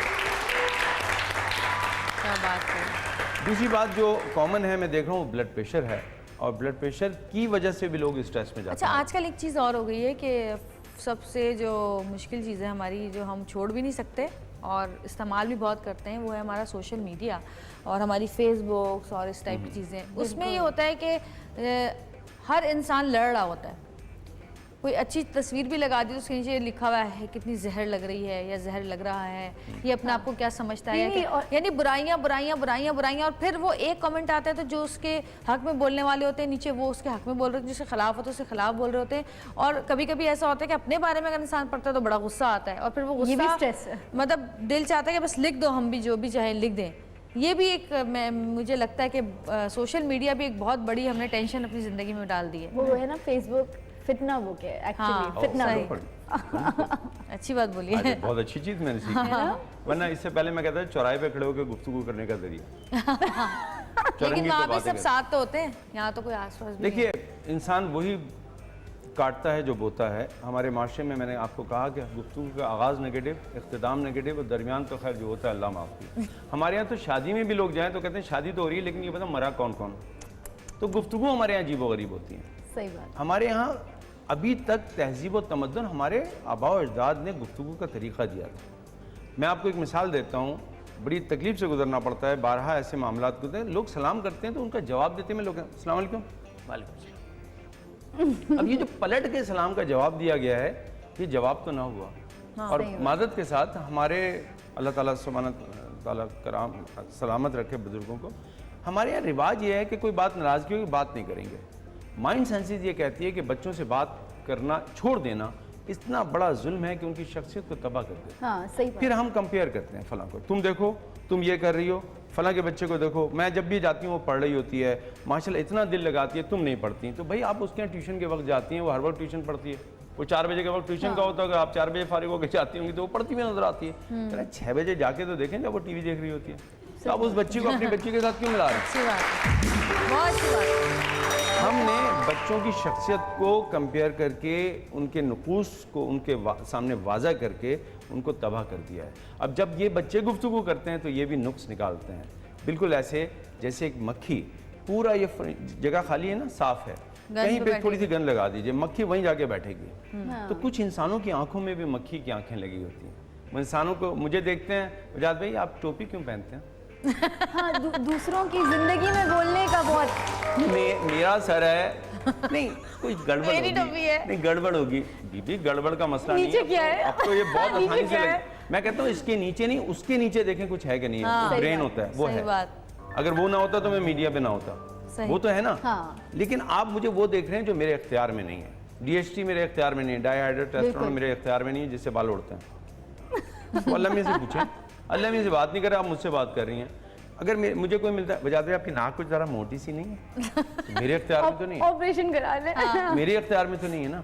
मुझे उन चीज़ों से आप क्यों नर्वस कर रहे हैं अच्छा जो मेरे ये इख्तियार चीजें में? मैंने भी फेस की हैं। तुम इतनी दुबली हो गई, बीमार लग रही हो, अच्छा आप इतनी मोटी क्यों हो गई, तुमने वजन क्यों बढ़ा लिया? कहती हूँ भाई मेरी जिंदगी है, मैं जैसे चाहूँ, मैं किसी का केयर नहीं करती, जिसको जो बातें करनी है वो करता हाँ। रहे। I मुझे don't इतना care। मजा आया इतनी कि मोटी मोटी औरतें मुझे कह रही थी भाई बहुत मोटी हो रही हो तुम। अब मैं नहीं भाई, देख तुम बहुत रही हूँ, अच्छी लग अच्छा, रही आपके सामने तो मैं पतली लग रही हूँ। अरे आप बहुत मोटी लग रही है। नहीं, बड़ा दिल मजा चाहता है आता बोल दूं आपके आगे तो मैं कुछ भी नहीं हूँ। नहीं ऐसा भी नहीं, मेरी आंखें के फूट गई हैं। आए हाय अल्लाह।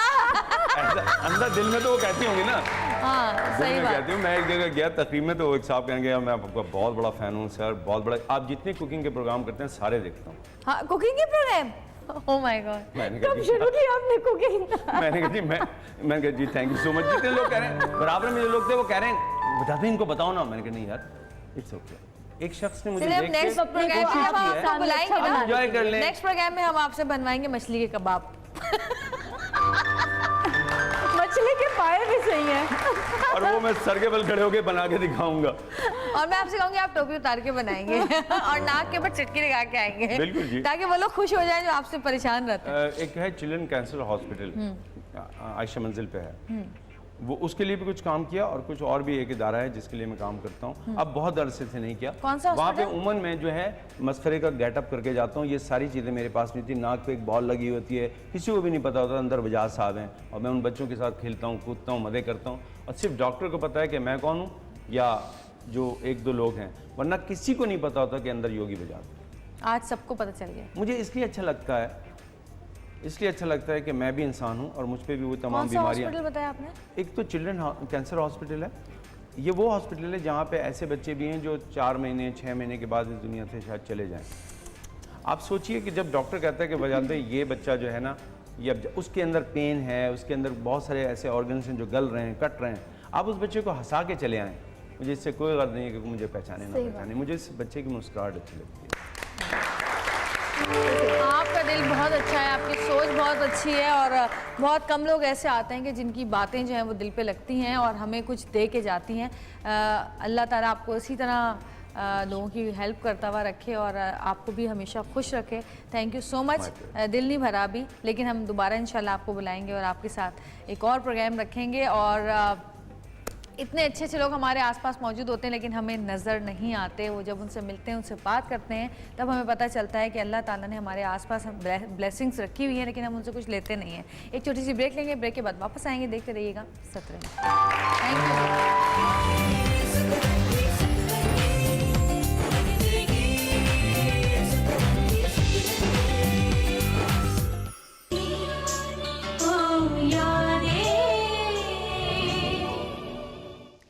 वेलकम बैक जी।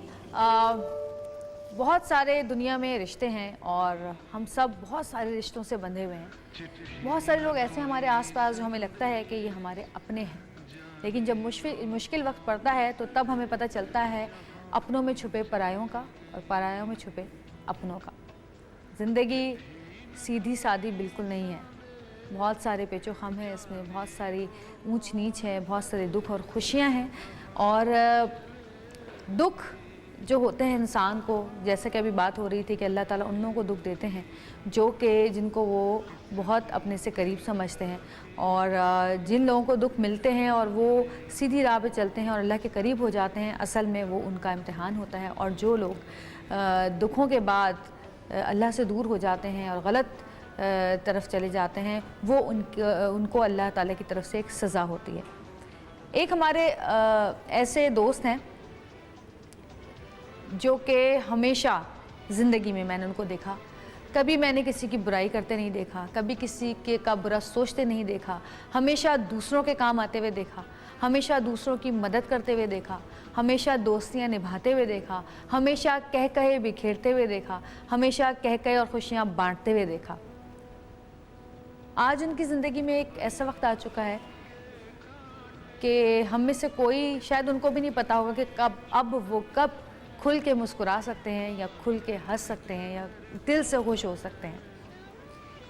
13 मार्च 2015 वो बदनसीब दिन था जब उनको पता चला कि उनकी वाइफ समीना जो है वो कैंसर का शिकार है और लास्ट स्टेज है। हंसती खेलती ज़िंदगी में किसी को पता ही नहीं चला कि कौन सा दुश्मन किसके जिस्म में पल रहा है। और 2 सितंबर 2015 को उनकी बीवी का इंतकाल हो गया। दुनिया में बहुत सारे लोग बीमार होते हैं, बहुत सारी ख़वातीन बीमार होती हैं, बहुत सारे शौहर बीमार होते हैं, और कुछ इंतकाल कर जाते हैं, कुछ ठीक हो जाते हैं। लेकिन वो बीमारी से ठीक होने तक का या इंतकाल कर जाने तक का जो टाइम पीरियड होता है, असल में वो आजमाइश होती है इंसान की। बहुत सारी ख़वातीन को देखा है कि वो अपने शौहरों की बड़ी खिदमत करती हैं, अपने माँ बाप की खिदमत करती हैं, और हमेशा हमने ये सुना है कि भाई वो लड़की ने अपने माँ बाप की बड़ी खिदमत की, उस बीवी ने अपने शौहर की बड़ी खिदमत की। लेकिन मैंने ज़िंदगी में पहली बार सुना है कि किसी शौहर ने अपनी बीवी की बड़ी खिदमत की। हमारे साथ मौजूद हैं हमारे प्यारे दोस्त इरफान मोतीवाला। अस्सलाम वालेकुम इरफान, कैसे हो तुम? ये पूछना नहीं चाहिए मुझे, लेकिन पहला जुमला हमारे यही आता है कि कैसे हैं आप? नहीं,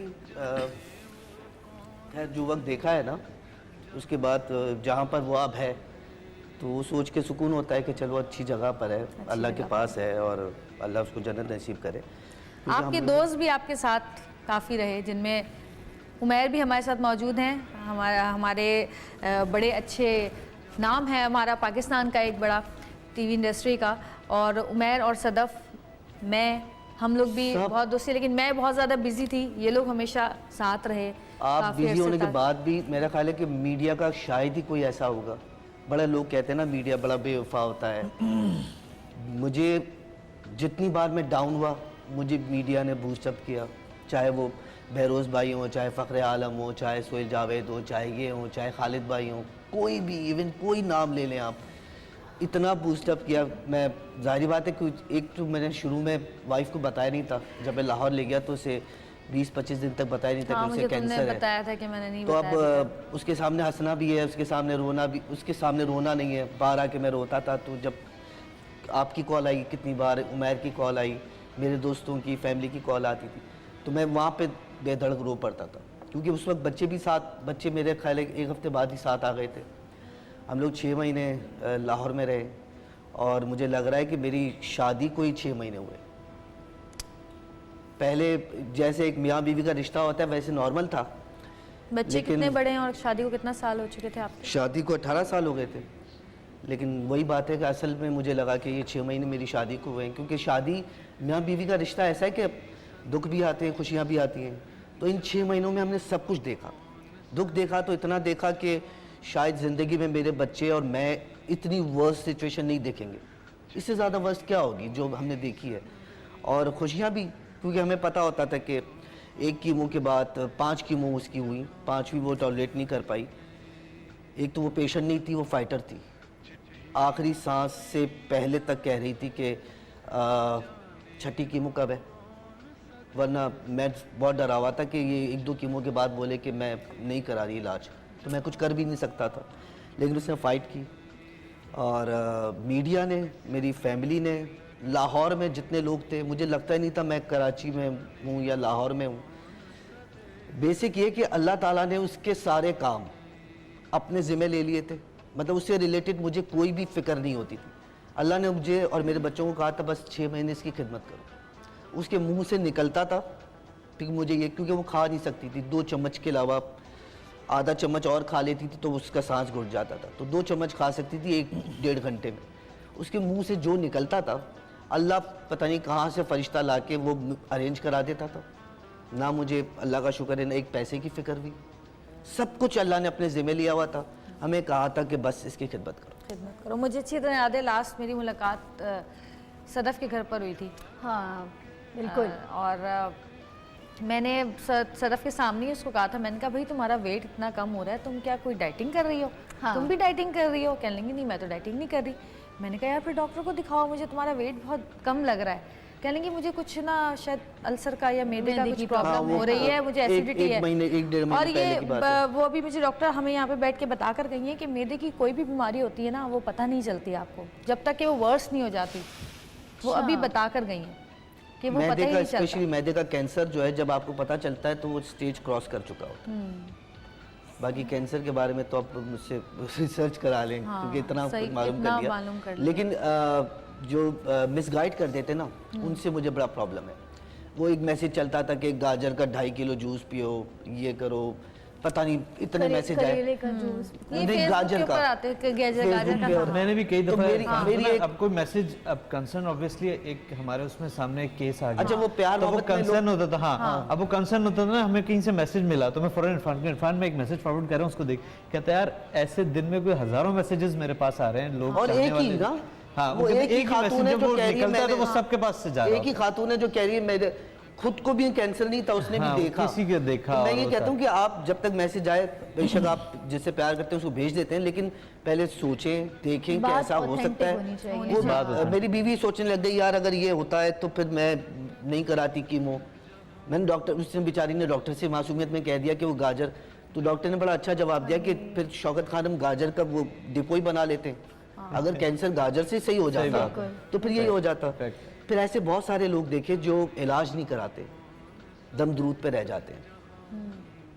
ये सही नहीं है, इलाज कराएं, दम दरूद अपनी जगह, अपनी जगह, उसकी अहमियत अपनी जगह है। दवा और दुआ जो है वो दुआ अपनी साथ जगह में, पर दवा- है। आप उसको छोड़कर जिस चीज का इलाज है आप अटेम्प्ट तो करें ना, कोशिश तो करें ना, कोशिश तो करें। फाइट तो करें ना। मैं मतलब भी आने से हिम्मत पहले ना हारें। इरफान से ये डिस्कस कर रहा था, हम मेकअप रूम में जब बैठे हुए थे कि यार जब डायग्नोस हुआ था, जब भाभी को प्रॉब्लम थी, तो मैंने कहा क्या ज़रूरी था, अच्छा मुझे तो ऑब्वियसली आइडिया नहीं है उसका क्या, मैंने कहा क्या ज़रूरी था कि कीमो पे जाते, तो कहता अगर हम कीमो पे नहीं जाते तो ये 100% उस पर आ गया था कि जी ये शायद कुछ वीक्स ही जिंदा रह सकें।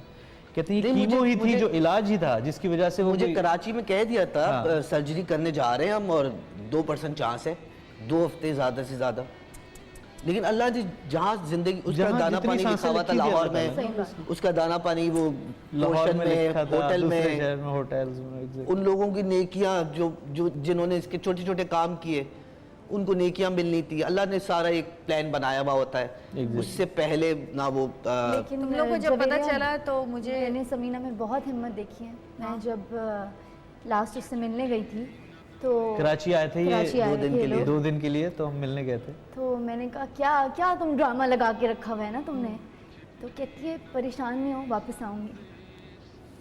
मैंने कहा फिर, कहती बेटी की शादी कराऊँगी।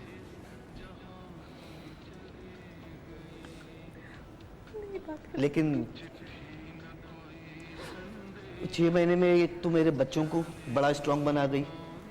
मुझे मतलब वो अल्लाह ने रखा इसलिए था कि तुम लोग जो प्यार रह गया है ना वो पूरा कर लो। तो उसने और उसको यकीनन अपनी फिक्र होगी ना, इरफान की इतनी फिक्र होगी, उसको अपने बच्चों में, बल्कि बेटे की भी नहीं, बेटी की ज़्यादा फिक्र होगी, क्योंकि माँ और बेटी का रिश्ता ऐसा होता है कि इसकी बेटी में मुझे समीना नजर आई है, वेल ट्रेन्ड, वेल बिहेव्ड और अब बहुत स्ट्रॉन्ग, बहुत स्ट्रॉन्ग।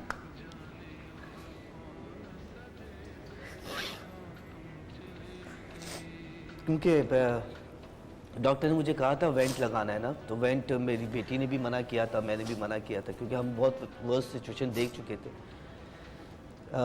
6-7 बजे मुझे डॉक्टर ने कहा कि वेंट की ज़रूरत पड़ सकती है, तो उस वक्त तो माइंड हो गया था कि अब बड़ा मुश्किल है।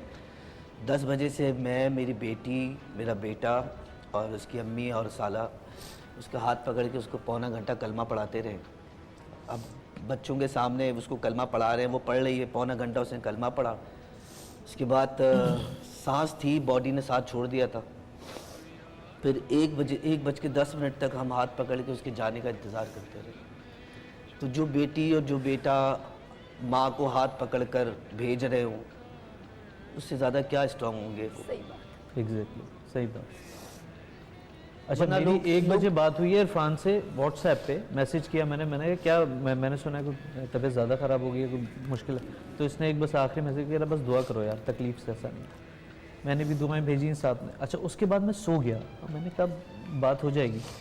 3 बजे मुझे सदफ ने उठाया है कि ऐसे ऐसे जो है ना वो आया, इंतकाल हो गया। बेचैनी थी, नींद नहीं आ रही थी कि पता नहीं क्या होगा, लेकिन पता नहीं बहुत एक्सपेक्टेशंस थी कि सब सही हो जाएगा, लगता था हमें।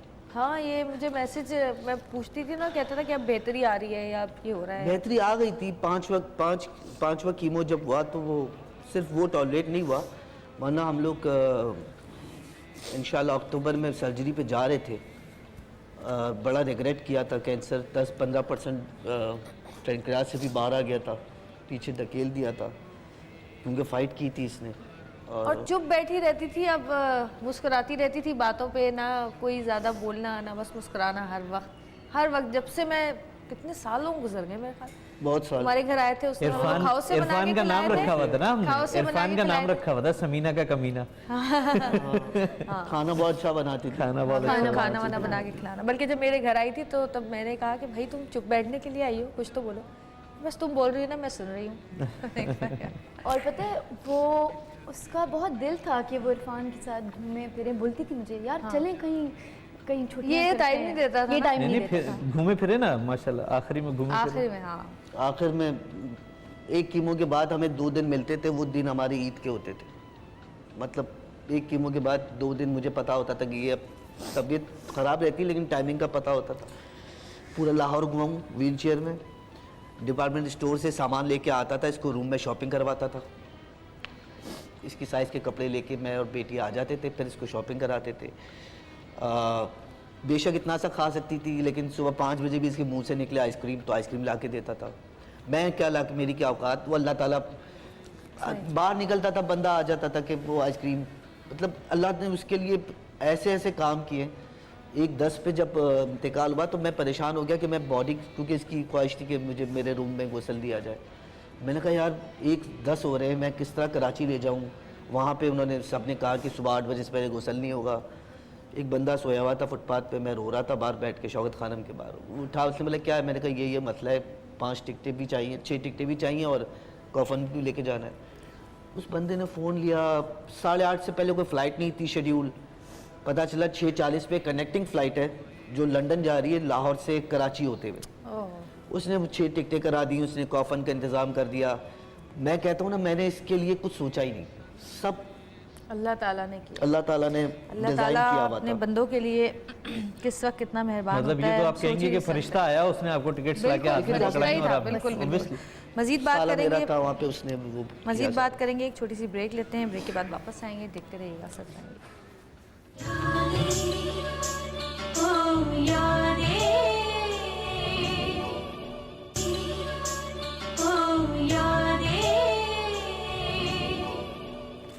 वेलकम बैक जी। हमें ज्वाइन किया है हमारे मुल्क का एक और बड़ा नाम म्यूज़िक की दुनिया का, और म्यूज़िक की दुनिया का भी नहीं कह सकती क्योंकि हर काम कर लेते हैं, हर काम कर सकते हैं।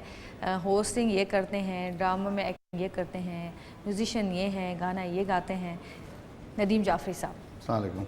और अब तो आप फिल्म स्टार भी हो गए माशाल्लाह से। जी हाँ, बस अभी थोड़े दिन पहले वो और इरफान भी जब बीवी की अब तबीयत ख़राब हुई है तो फिल्म तुम्हारी उस वक्त कुछ अर्से हाँ, वो पहले रिलीज फिल्म, मैं यही कहता था, मेरी फिल्म को नज़र लग गई, मेरे कैरेक्टर को नज़र लग गई। लेकिन इरफान को माशाल्लाह से बहुत काम ऑफर भी हुआ इस ड्यूरेशन में, 6 मंथ्स में। नामालूम अफराद के इरफान बाद। हाँ, उसके बाद भी, और फिर नहीं, जब ये ये लाहौर 6 गया तो महीने लाहौर में भी- लास्ट 6 मंथ्स में, लेकिन इरफान ने नहीं किया वो काम। मैंने कहा मैं वो टाइम क्यों मिस करूं जो मेरी वाइफ हाँ। हो सकता है मुस्कुरा रही हो, वो टाइम मैं कुछ मिस नहीं करना चाहता था, एक एक लम्हा मिस नहीं करना चाहता। अच्छा, वैसे आपस की बात है, इरफान को जितना स्ट्रॉन्ग, इरफान को और माशाल्लाह दोनों बच्चों को जितना स्ट्रॉन्ग देखा है ना, शायद हम लोग भी इतने स्ट्रॉन्ग नहीं हैं जितने स्ट्रॉन्ग माशाल्लाह से ये लोग हैं। और वो कहते हैं ना, अल्लाह ताला मुश्किलात उन्हीं पे डालता है जो उस मुश्किल को सहने की हिम्मत रखते हैं। वही मैं इरफान से बात करती जब हम उस दिन गए घर पे, तो मैंने इरफान से कहा, मैंने कहा इरफान तुम्हारे बच्चों को ना अब तुम्हें कुछ भी सिखाने की ज़रूरत नहीं है, तुम्हारे बच्चे एक ऐसे टाइम से गुजर चुके हैं कि कोई बड़ी से बड़ी मुसीबत आ जाए उनको मुसीबत नहीं लगेगी अब। क्योंकि माँ को अपनी आंखों के सामने इस तरह जाते हुए देखना, और आपको पता हो कि ये कुछ पता नहीं कि कल क्या हो जाए, एक एक लम्हा माशाल्लाह से बच्चों ने भी बहुत खिदमत की है, माँ की बेटी ने बहुत खिदमत की है। और एक बेटी के लिए माँ क्या चीज़ होती है हर औरत जानती है, बल्कि बेटों के लिए भी माँ बहुत वो होती है, लेकिन बेटी की इतनी ज़्यादा अटैचमेंट होती है माँ के साथ कि वो हर बात माँ से शेयर करती है, हर चीज़ माँ को बताती है। और माँ तो भाई चाहे इंसान किसी जगह भी पहुँच जाए दुनिया में, माँ की जुदाई का वो सोच भी नहीं सकता। भाई वो फिर जाते कभी जाते ऐसा भी होगा, लेकिन बेटी अल्लाह को का best निज़ाम friend है। बना गई हाँ। मेरा बॉन्डिंग अब तुम भी उसकी माँ हो और तुम भी उसका बाप हो। और वो बता गई कि मेरे बाद माँ और बाप कैसे बनना है, उसको भी बता दिया, बच्चों को भी, और मुझे भी बता दिया। मुझे खाना नहीं आता था बनाना कुछ भी, खाली चाय और अंडा, इसके लिए मैं पूरा खाना सीखा हुआ हूँ, शेफ़ बना हुआ हूँ। सूप बनाता था, मेरे हाथ का खाती थी, मेरे हाथ से पीती थी। और मैं पहले प्यार करता था, अब इश्क करने लगा, क्योंकि उसकी मुझे आदत हो गई थी और मेरी भी उसको आदत हो गई थी। मतलब वो आईसीयू में कौन जाने देता है, जाने नहीं देते, तो वो उसने नर्स से डील की हुई थी कि मैं हाथ उठाऊं तो मेरे शौहर बाहर बैठा हुआ होगा, चाहे कोई भी टाइम हो। मेरा ख्याल है 48 घंटे मैं वहाँ से गया ही नहीं हूँ। तो मैं हाथ उठाऊँ तो वो शौहर को बुला लें, तो वो मुझे फ़ोन आ जाता था कि वो भाभी का हाथ उठा हुआ है, तो मैं इसका मतलब सेकंडों में अंदर आता था। फिर वो इंजेक्शन भी लगाना है तो वो हर दवाई से पहले पूछती थी, रुक जाओ किस चीज़ का है, ये वाला है, ये किस चीज़ के लिए, ये तो लगा चुकी हो। इतने मतलब उसकी मेमोरी लॉस्ट हो रही थी आखिरी घंटों में, लेकिन इसको ये याद था कि एक इंजेक्शन मैं रोज़ लगाता था, उसको 6 महीने तक मुझे लगाना था, तो वो रोज़ लगाता था तो वो एक लगता था। अब नर्स ने इंसुलिन, क्योंकि शुगर भी इसकी हो गई थी, तो 4 घंटे में दोबारा लगाना ही, कहती है 1 सेकंड, एक लगता है जो मेरे शौहर लगाते हैं, ये आप कौन सा लगा रही हो? उसने बोला नहीं ये इंसुलिन का। बोला नहीं, पहले उनको बुलाएं। मैं आया आईसीयू में तो वो कहती है कि आप जो लगा तो ये वो है। मैं कहा नहीं ये वो नहीं है यार, ये 4 घंटे में 2 लगने। अच्छा फिर सही है, फिर हाथ आगे करती थी। मतलब आदत हो गई थी मुझे उसकी हर बात से, लेकिन बस कोशिश पूरी करी, आखिरी सांस तक लड़े हम। लेकिन अल्लाह ताला ने फिर ये कह के शुक्रदा किया कि यार लोग एक्सीडेंट में मर जाते हैं, ऐसे होता तो फिर शायद बच्चे भी ट्रॉमा होते। मुझे भी एहसास नहीं होता, अचानक हो जाता ना, एहसास नहीं होता कि यार ठीक है नॉर्मल लाइफ गुजरी है, मियाँ बीवी की जैसे गुजरती है। अल्लाह ने एक तो एहसास दिलाया, वो जो मैंने कसर छोड़ दी थी, वो प्यार मोहब्बत, वो इन्जॉय भी हम डर के करते थे कि पता नहीं कितनी देर कर रहे हो। लेकिन तुम खुशकिस्मत हो कि तुम्हारे साथ थी वो। बहुत सारे लोग, हम जैसे मेरी दादी का इंतकाल हुआ तो मैं तो अमेरिका में थी, हाँ। मैं यहाँ थी नहीं, और वो वक्त वहाँ से यहाँ तक आने की जो फ़्लाइट थी ना, वो मेरे लिए लग रहा था कि पता नहीं कितने साल गुजर गए हैं, मैं पहुँच क्यों नहीं पा मेरी भी जब फादर का इंतकाल हुआ है तो मैं आप ही के ससुराल वालों के साथ था अमेरिका। हाँ हम लोग यहाँ पे, तुम लोगों ने यहाँ सारा संभाला था, और वो फ़्लाइट मुझे भी याद है। वो ऐसी फ़्लाइट थी मेरी ज़िंदगी की, मैं वो टाइम नहीं भूल सकता। विदाउट बोर्डिंग पास ट्रैवल किया था मैंने, क्योंकि हम जब रूट में गए थे, जब टूर होता है तो रूट होता है पूरा एयरलाइंस। उस ज़माने में सी अमेरिका होती थी टिकट एक, जिस पर आप ओवरऑल ट्रैवल कर सकते हैं। तो हमारा JFK से था वापसी, और मैं उस वक्त टोरंटो में था, तो हमें फ़्लाइट नहीं मिल रही थी और मुझे फ़ौरन पहुंचना था। मैंने कहा था बॉडी रखिएगा, मैं आऊँगा। तो एक साहब मिले जिन्होंने, रोता हुआ पहुँचा मैं, क्योंकि 4-5 स्टेट एजेंट्स और उनके पास हो चुके थे, और बिल्कुल हालत ये थी कि JFK जाएंगे, वहाँ से जाएंगे तो जो नहीं मिलेगी बॉडी, फिर दफना चुके होंगे। मगर वो साहब, अल्लाह उन्हें उनका मर्तबा बुलंद करे, वो उस वक्त स्टेशन मैनेजर थे, और वो मेरी बाद में भाभी हुई, मोनी, उसके फादर कनाडा में PIA में। उन्होंने मुझे शक्ल देखी, मुझे कहने लगे छोड़ दे तू सब कुछ, जा जहाज़ में बैठ। और वो पहला दिन था जो 12-14 साल से डिसकंटिन्यू हुई हुई एक फ़्लाइट दोबारा शुरू हुई थी, डायरेक्टली जो टोरंटो से कराची आती थी, यानी कि एक स्टे ओवर लेती भी आती थी, वरना वो पूरा रुकते रुकाते हुए आते हैं ना 22-23 घंटे में। तो वो ट्रैवलिंग जो थी ना, वो मुझे पहली मतलब ट्रैवलिंग बहुत इन्जॉय करता हूँ मैं, बड़ा मुझे मज़ा आता है, हर चीज़, टेक ऑफ, लैंडिंग, पिक्चर्स बनाना, ये वो। बट वो सफ़र ऐसा था, खुद हमारी दादी वाली बात पे कह रहा हूँ कि वो ऐसा सफ़र था, नफरत हो रही थी हर चीज़ से, और हर जहाज़ बस उतरे। और मेरे था कि इब्राहिम पैदा हुआ था तो और मेरा सिजेरियन था, और उन्हीं की मन्नतों मुरादों से बेटा पैदा हुआ था। और वो स्काइप पे देखती थी, और अचानक उन्होंने एक दिन मुझे कहा कि भाई तुम जल्दी आ जाओ, मेरे पास टाइम नहीं है। मैंने कहा बिल्कुल ठीक, मेरे सामने बैठी हैं, आपको क्या हुआ है, ठीक ठाक तो हैं आप? और तुम लोग तो जानते हो सब कि मैं दादी से कितना, ये तुम लोग तो कितना उनके घर में रहे हो, खाना पीना सब ख्याल करना। तो मैंने कहा कुछ नहीं हो रहा आपको। मैंने कहा मेरी 2 दिन बाद फ़्लाइट है, मैं आ रही हूँ। और सुबह पता चला कि अचानक दादी की तबीयत ख़राब हुई है और उनका इंतकाल हो गया। इंतकाल की खबर सुन के तो फिर मुझे तो पता ही नहीं था ना कि ये, मैंने कहा नहीं हो ही नहीं सकता, ऐसा कैसे हो सकता है। मैं तो ठीक ठाक छोड़ कर आई हूँ बिल्कुल। और ज़ाहिर है दादी से मेरा ऐसा रिलेशन था कि पता नहीं वो बेचारी ने क्या क्या सोचा होगा, कितना मेरा इंतज़ार किया होगा, और आखिरी वक्त पता नहीं क्या सोच रही होंगी। और जब हम फ़्लाइट से आ रहे थे, क्योंकि इब्राहिम मेरा सिजेरियन हुआ था और कमज़ोरी भी बहुत थी, तो जब वो खाना, भूख भी लग रही थी, चक्कर भी आ रहे थे, और जब मैं उस फ्लाइट में बैठी हुई खाना खा रही थी तो मैं सोची थी यार इंसान कितना मजबूर है, कितना कमज़ोर है। मेरी दादी का वहाँ पे जनाजा रखा हुआ है और मैं खाना खाती भी जा रही हूँ। कितना मुश्किल काम होता है कि खाना भी खाना है आपको। कुछ जगहें होती हैं जहाँ इंसान बेबस होता है, और इंसान बेसिकली है ही बेबस। कुछ मामलात सिर्फ अल्लाह के हाथ में। मतलब आप सोच नहीं सकते थे, ऐसा लगता था जैसे उनको कुछ हो गया तो शायद मैं मर जाऊंगी। बिल्कुल यही कैफियत थी मेरी भी, हैं? बिल्कुल। और आप खाना भी खा रहे हैं क्योंकि आपको खाना भी खाना है, आपका बच्चा भी गोद में है, समझ नहीं आता है एक गाना बनाया था जब मैं जुनून में था 92 में, जवरिया इस तुम्हारे फीलिंग्स पे बिल्कुल वो पूरा उतरता है। वो सलमान अहमद ने और मैंने बैठ के बनाया था। ही लव्ड हिज मामू मोर देन एनीथिंग। सच तो मैं अपनी दादी से बहुत प्यार है, मुझे अपने मम्मी डैडी से प्यार था है। तो वो गाने का एक अल्फाज है, एक कुछ लफ्ज़ हैं, भूलता ही नहीं खुशबू सा वो बदन, ढूंढती है जिसे सांसों की हर शिकन।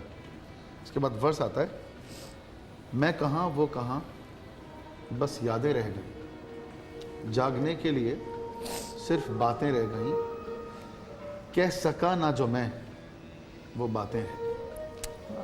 Things are always left. कैसा खाना? हाँ बड़े, अभी कुछ बड़े करीबी दोस्तों का इंतकाल हुआ है। दोस्त था रूफी, शायद आप लोग भी जानते होंगे, मीडिया से भी बहुत ताल्लुक था उसका। He was shot dead because of some reason. वो हाईवे अथॉरिटीज़ में था, उसको मार दिया। उससे 2 रातें पहले मैं रूफी से कह रहा था, यार तू कहाँ था? कह रहा यार बस मैं लगा हुआ था, तू बता ना क्या कर रहा है। आपको पता ही मैंने नहीं कहा, होता। 1 लाख बातें यार, 1 लाख बातें, कल आ रहा है ना। इंसान को कुछ पता कल ही नहीं नहीं होता आया। है कि जो शख्स आज हमारे साथ बैठा है कल वो हमें नहीं रहेगा, और फिर आप कितना ढूंढे वो। लेकिन गाना अच्छा, चाह रहे इस बात पे जवेरिया, तुम्हारी इस बात पे मैं ये कहना चाहूँगा कि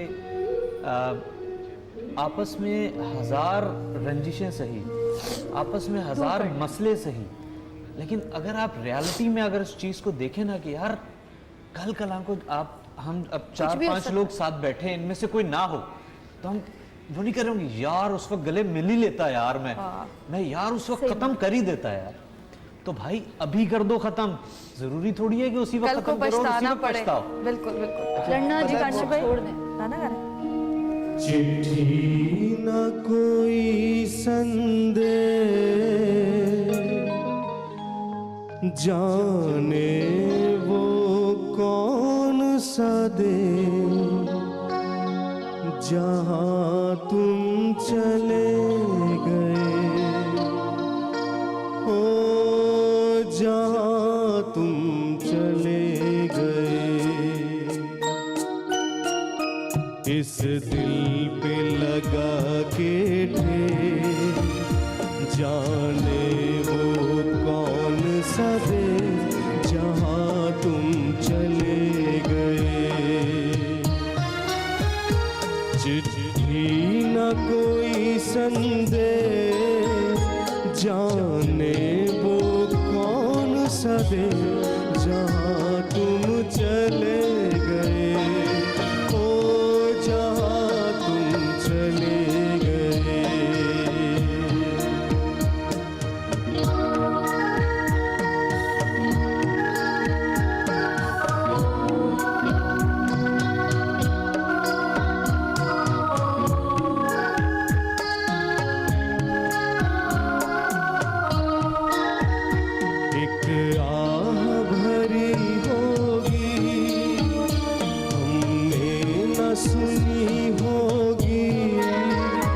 जाते जाते तुमने आवाज तो दी होगी, हर वक्त यही है गम, उस वक्त कहाँ थे हम, कहाँ तुम चले गए। चिट्ठी न कोई संदेश, जाने वो कौन सा देश, जहाँ तुम चले गए, ओ जहाँ तुम चले गए।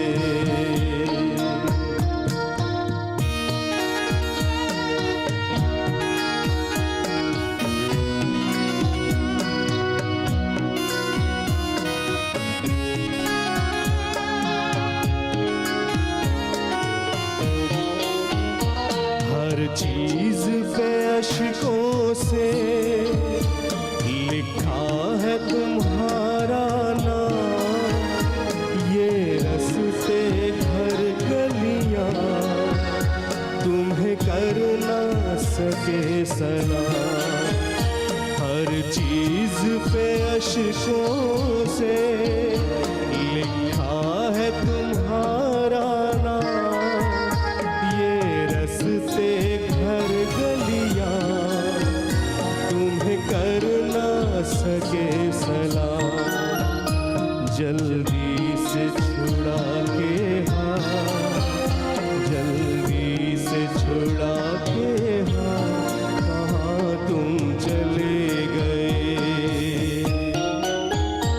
चिट्ठी न कोई संदेश, जाने वो कौन सा दे जहाँ तुम चले गए, ओ जहाँ तुम चले गए।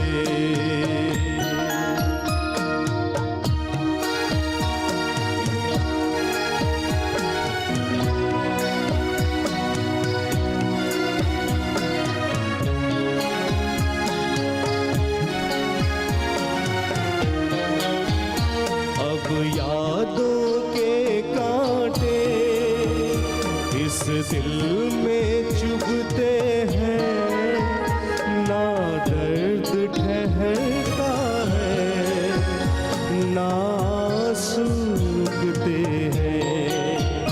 अब यादों के कांटे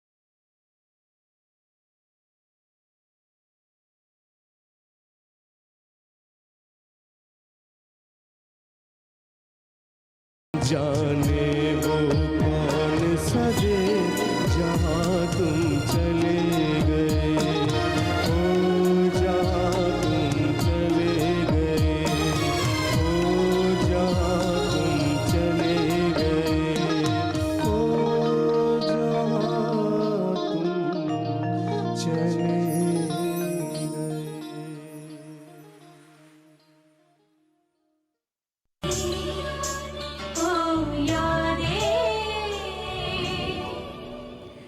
वेलकम बैक। और इंसान की ज़िंदगी में उसका कौन अपना किस वक्त उसका साथ छोड़ जाए हमें पता नहीं चलता, ना हमें पता होता है किस वक्त हम साथ छोड़ जाएं दुनिया का, हमें पता नहीं। तो बेहतर यही है कि जब बाद में पछताने से बेहतर है कि हमने काश ये टाइम गुजार लिया होता, काश वो टाइम गुजार लिया होता। अपनी जो पर्सनल चीज़ें जो कि हम ज़ाहिर काम धंधा तो इंसान नहीं छोड़ सकता, घर के काम भी करने हैं, बाहर देखना भी है, मर्दों ने भी बाहर जाना है, काम करना है, लेकिन बहुत सारी ऐसी चीज़ें हैं जो हम बहुत सारे लोग ऐसे हैं जो कहते हैं कि जी हमें थोड़ा तन्हाई का वक्त चाहिए होता है, अपने लिए कुछ वक्त चाहिए होता है। वो फेसबुक पे बैठ जाते हैं या सोशल मीडिया पे लगे रहते हैं या टीवी देखते रहते हैं या कहीं कोई समंदर के किनारे जाके बैठ जाते हैं। बहुत सारे लोग ऐसे भी हैं दुनिया में। उनको चाहिए कि वो वक्त जो वो अपने लिए सोचते हैं कि जी हम अपने लिए निकाल रहे हैं, हाँ वक्त हमारा है, ये 2 घंटे, ये 4 घंटे, ये 1 घंटा, वो वक्त अगर अपनों के साथ गुजारें, अपने माँ बाप के साथ, अपने बच्चों के साथ, अपने करीबी दोस्तों या रिश्तेदारों के साथ, तो वो ज़्यादा बेहतर है। नदीम और इरफान क्या कहते हैं आप इस बारे में? मैं सही कह रही हूँ, गलत कह रही सही हूँ? बात है।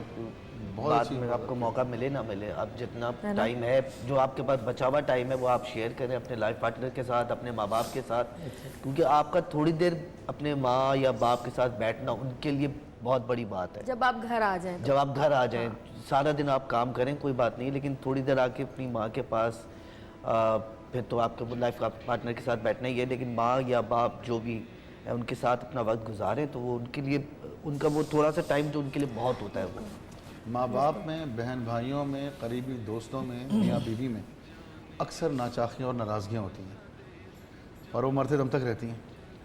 क्लैशेस होते हैं फैमिली के, ये वो सब। ये बड़ा अच्छा पैगाम है कि लोग इस बात को इन हालात से नोट करके रेफरेंस डाल लें अपने जहन में, अपने जहन में कि कोई एकदम अब बैठे हुए ना हम अभी मिस कर रहे हैं अपनी वाइफ को। वो कह रहे हैं कि मैं 18 साल इतना करीब नहीं रहा जितना मैं 6 महीने में, मुझे लगता है मेरी शादी 6 महीना रही 6 महीने बच्चे तैयार मुझे मिले बड़े, बस ये उसका उसकी माँ बना हुआ था ना।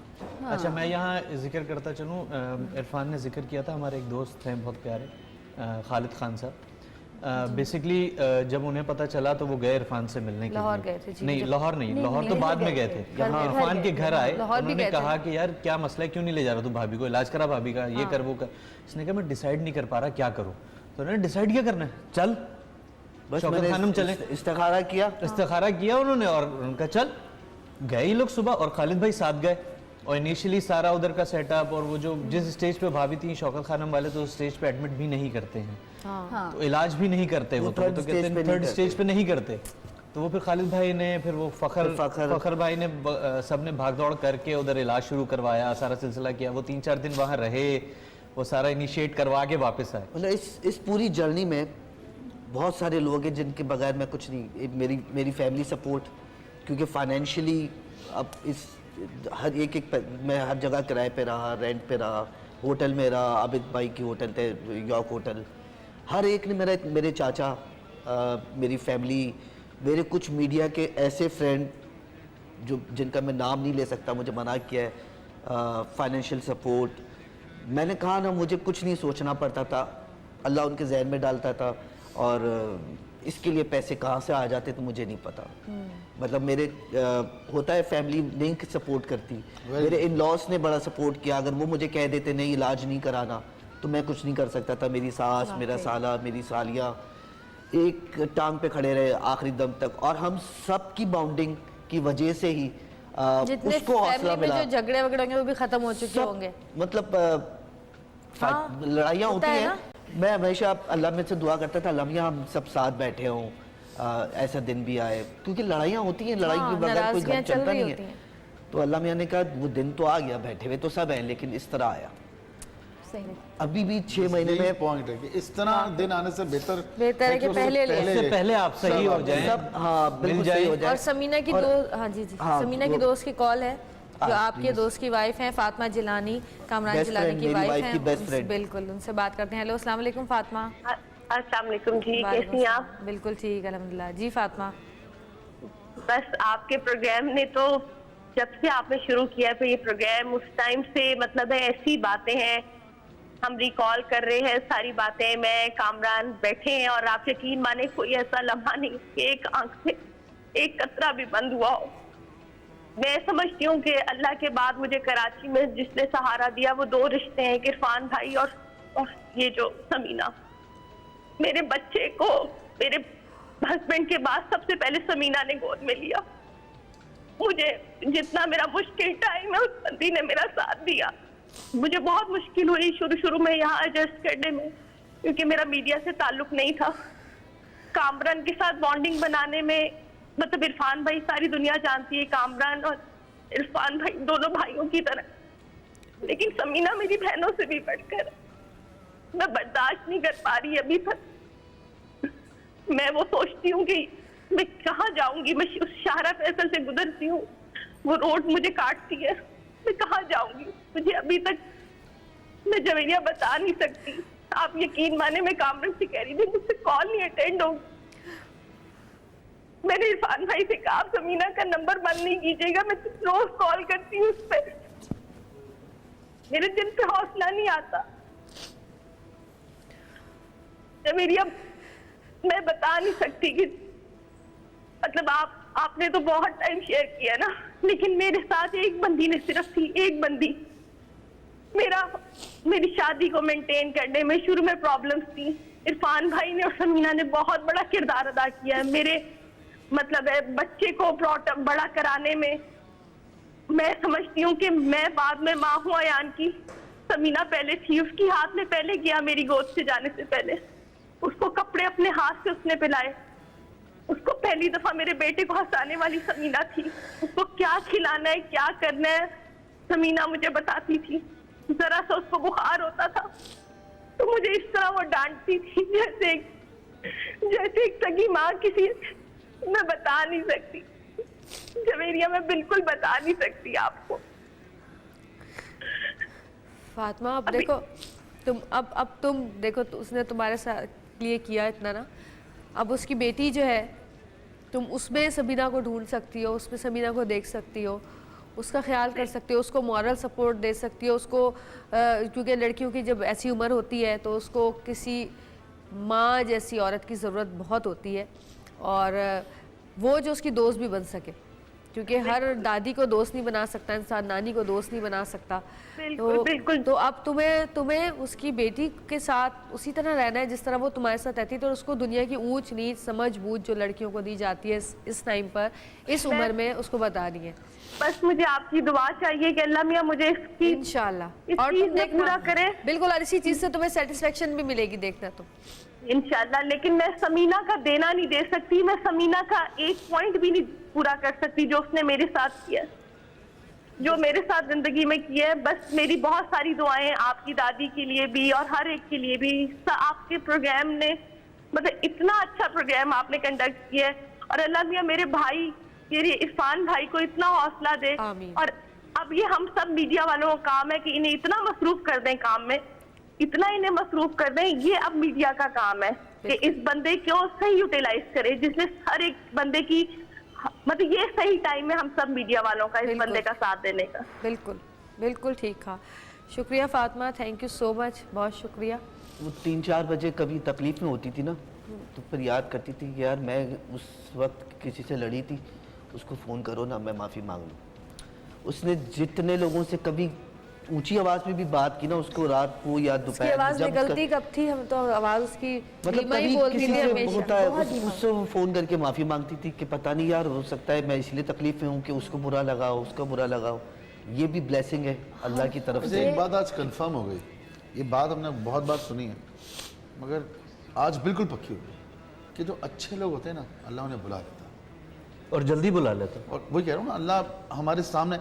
क्योंकि मैं क्या बताऊँ, जितनी हमारी बहन ने भी फ़ोन पर बोल दिया, कामरान की वाइफ ने सब बता दिया, मगर मैं आपको बताऊँ कि मेरी वाइफ खुद इसकी वाइफ की बहुत बड़ी फ़ैन है, और उसका भी बड़ा बुरा हाल है, वो बहुत रंज में। हम सारे दोस्तों ने समीना की याद को ताज़ा रखने के लिए एक व्हाट्सएप ग्रुप बनाया है, समीना आवर ग्रेट फ्रेंड के नाम से, और उसमें हम सारे दोस्त हैं, समीना की बातें, पिक्चर्स, उसके लिए कलमे का ख़त्म कर रहे हैं, कोशिश कर रहे हैं कि हम पढ़ते हैं, तस्बीह वगैरह हाँ। पढ़ते हैं। बिल्कुल बहुत अच्छी एफर्ट है, वेरी नाइस। उसकी तस्वीरें डीपी है उसकी, और वो शायद हमारे साथ हमेशा रहेगी इंशाल्लाह इंशाल्लाह। और पता है क्या, पता नहीं, मुझे भी ऐसे लगता है कि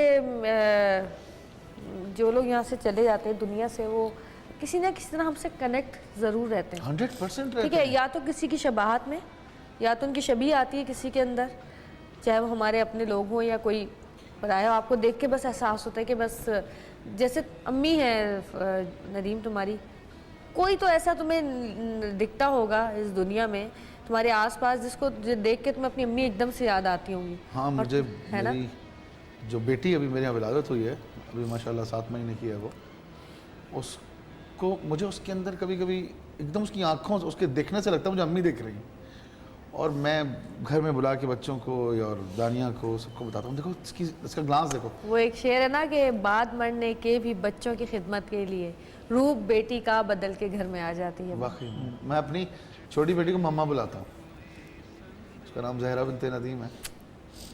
और कनेक्ट रहते हैं, कभी ख्वाब में आ जाते हैं, कभी मतलब उसके बहुत सारी उसके चीज़ें। वो काम जो वो कहती थी। हाँ। अब मेरी वाइफ सफाई पसंद, मतलब मैं एक चीज़ यहाँ रखूँ, 10 मिनट बाद कहीं से हो क्या हूँ तो वो उधर ही पड़ी होगी जहाँ पे है। मैं चिढ़ जाता था, मैंने कहा यार यहाँ पड़ी रहेगी तो क्या हो जाएगा। तो वो अब वो जो है ना, अब आज मैं सुबह आ रहा था तो वो वही हुआ कि मैंने खुद जाके अपनी जगह पे रख दिया। पहले करते तो वो खुश हो जाती। यही तो होता है, हम लोग उस वक्त नहीं करते समीना ना। की बीमारी हमारी में- अना, हमारी ईगो, हमारी, हम लोग सोचते ही नहीं कि ये इसने कहाँ जाना है, हमारे साथ ही रहना है। साथ ही हमारे रहना है। दिमाग में ये कहीं से ख्याल ही नहीं आता कि हमसे जुदा हो जाएंगे। हाँ। और नदीम- ये बहुत मेहमान नवाज थी, क्योंकि इसी बीमारी की ड्यूरेशन में मैं मिलने जब गई तो उसने उमैर के लिए जूस भेजा है। अच्छा, मुझे समझ नहीं आया ये गिलास क्यों आया और क्या दूसरा कप चाय का आया, क्योंकि मैं जूस नहीं पीती। मतलब उस वक्त भी उसको ये था कि मेरे मेहमान परेशान तो नहीं हो रहे, उसको ये मिल गया। मैंने कहा तुम्हें क्या हुआ है, हम कर लेंगे। इतनी मेहमान नवाज थी। और हाँ, नदीम ने वहाँ तो लाहौर में होटल में भी कोई आए तो जूस मैंने चढ़ जाता, तो मैंने कहा यार तू अपनी बीमारी देख, वो पी लेंगे जो भी है। नहीं, बुरी बात है। बहुत मेहमान नवाज, बहुत ज़्यादा, तो अल्लाह इसीलिए अल्लाह की पसंदीदा थी, मासूम। बुला लिया। मासूम बहुत। बहुत मासूम, शक्ल शायद भी माशाल्लाह काश बहुत पहले एहसास हो जाता मुझे, है ना। जो मैंने मिस किए ना 18.5 साल। 17.5 साल। 17.5 साल, तो वाकई वो शायद उस वक्त, लेकिन हम लोग मुर्दा परस्त लोग हैं। हम लोग का जाने के बाद उसकी ख्याल आता है। उसका वैसे ख्याल कोई आता है। जाता नहीं है कहीं, नहीं, किसी गया लॉजिक तो कहीं भी नहीं किसी है। लॉजिक में नहीं है ये। हम अक्सर रिलीजियसली इस बात को डिस्कस जब करते हैं, मुझे कोई दिखा दे कहाँ लिखा है कि इंसान मर जाता है। इंसान मुंतकिल होता है, मुंतकिल हो जाता है, Energy तभी है। इंतकाल कहते हैं। इंतकाल तभी कहते हैं ना। इसी कहते आप हैं, एक energy जगह है, से आप- दूसरी जगह मुंतकिल हो जाता योर बॉडी डाइज, आपका जिस्म मरता है, वो डिके होता है, वो कीड़ों की खुराक होती है। वो कीड़ों की आप खाकी हैं, खाक से पैदा हुए, बट आपका सोल जो है ना वो आलम में बरज़ख में हाँ, जाता बरज़ख में है। ये रिलीजन बताता है। हम असल में बहुत सी ऐसी बातों पे चलते हैं जो रवायती हैं, हमने पढ़ा कम है इसलिए हमें बहुत सी चीज़ें नहीं पता। आप आलम अरबा से आते हैं, दुनिया में माँ की कोख के ज़रिए इस दुनिया में पैदा होते हैं जिस्मी शक्ल में, और फिर बड़े होते हैं, इस तकामुल तक पहुँचा के कंप्लीट करके आलम बरज़ख में चले बरज़ख में। और आलम बरज़ख से कौन आ सकता है नहीं आ सकता है हम नहीं ये जानते। हम नहीं जानते। फिर सूरह कद्र और सूरह मेराज की अगर हम तिलावत करें तो हमें पता लगेगा वो रूह फ़ीहा बेइज़्नि रब्बिहिम कुमरम सलामुन हिय्या मतलअल फ़ज्र। इसका मतलब है कोई आलाइन है जो आ जा सकते हैं, तो कुछ और भी लोग होंगे जो आ जा सकते होंगे जब ये दरवाज़ा खुला है। और डेफिनेटली ये सिर्फ आलाइन के लिए खुला है, तुम्हें शहीदों ऐसा के लिए लगता है कि तुम्हारी अम्मी आती हैं, तुमने अपनी अम्मी का कमरा वैसे ये का बात वैसे मैं ही कह रखा हुआ है इसलिए अब रहा तक? कितने बात साल मैं- हो गए? अम्मी को हो गए 97, 98 से लेके 2015। और कमरा उनका अब तक वैसे का वैसे? बिल्कुल वैसे ही है। रेनोवेट कुछ चीज़ें बेहतर करता हूँ, ख्याल रखता रहता हूँ, मगर अम्मी और डैडी ने जो कलर करवाया था दीवारों पर उसको मैंने टच नहीं किया है। इस घर में मेरे रहने की वजह ही है, मैं चला गया था और भी जगह मैंने ख़रीद ली थी और मैं रहने लगा। फिर मैं 2003 में जब मैंने शादी की तो फिर मैंने I decided to live here, मैंने रेनोवेट कर लिया बाकी का घर। अम्मी का कमरा एग्जैक्टली वैसे ही, उसी पेंट में, उनका बेड सब कुछ वैसे ही रखा हुआ है, सारी चीज़ें ऐसी हैं। एक वैसे मतलब इस बात को कोई गलत ना समझे कि अगर अम्मी अभी आ जाए ना तो वैसे ही लिविंग स्टार्ट कर देंगी कि सब चीज़ें ऐसी रखी हैं, मगर ये तो खैर एक सोच है, ऐसा मैं मानता नहीं हूँ, मेरा बिलीफ नहीं है ये। लेकिन क्योंकि- ये आते हैं, ख्वाब में भी आते हैं। मतलब मुझे याद है कि 6 महीने जाहिर बात हम सही सो नहीं सकते थे, मेरी बेटी और मेरी टाइमिंग होती थी। हम लोग उसके आसपास टिश्यू के खाली डब्बे रखते थे कि हो सकता है मुझे गहरी नींद आ जाए या बेटी को, तो जिसको भी गहरी नींद आता वो टिश्यू के डब्बे मारती थी। बेबस थी, उठ नहीं सकती थी, हाँ। कुछ हर एक घंटे बाद कुछ खिलाना है, चाहे जो भी टाइम हो रहा हो। हम लोग इसलिए रखते थे कि हम में से कोई सो जाए, मैं या बेटी, तो वो टिश्यू के डब्बे मारे। तो वो बेबस थी, वो टिश्यू के डब्बे मारती थी, जिसकी आँख खुल जाए वो आँख 2 चम्मच इसको खिला दे। जिस दिन इंतकाल हुआ उस दिन रात को मैं दूसरे दिन रात को, उस दिन तो सोया ही नहीं, उस दिन सोया पहली बार 6 महीने में ऐसा हुआ कि मैं 1 बजे सोया हूँ और दोपहर 1 बजे तक मेरी आँख नहीं खुली। बीच में 2:30-3 बजे मेरी आँख खुली तो मेरी बीवी बैठी हुई थी, उसने बोला सो जाओ, अब ज़रूरत नहीं है, सुकून में हूँ। और शायद यही वो कॉन्फिडेंस है कि मुझे एहसास है कि हम लोग दुनिया में क्या दे सकते हैं उसको, वो अल्लाह के पास बहुत सुकून में है, बहुत हाँ डेफिनेटली, बिल्कुल। ना उसके बॉडी स्टफ थी, ना अकड़ी हुई थी, आप लोग थे उधर, और हल्की सी आँख खुली हुई थी कि अभी आँख खुलेगी, और सुकून में 3-6 महीनों में सबसे ज़्यादा सुकून वो उसी रात को थी जिस दिन गई।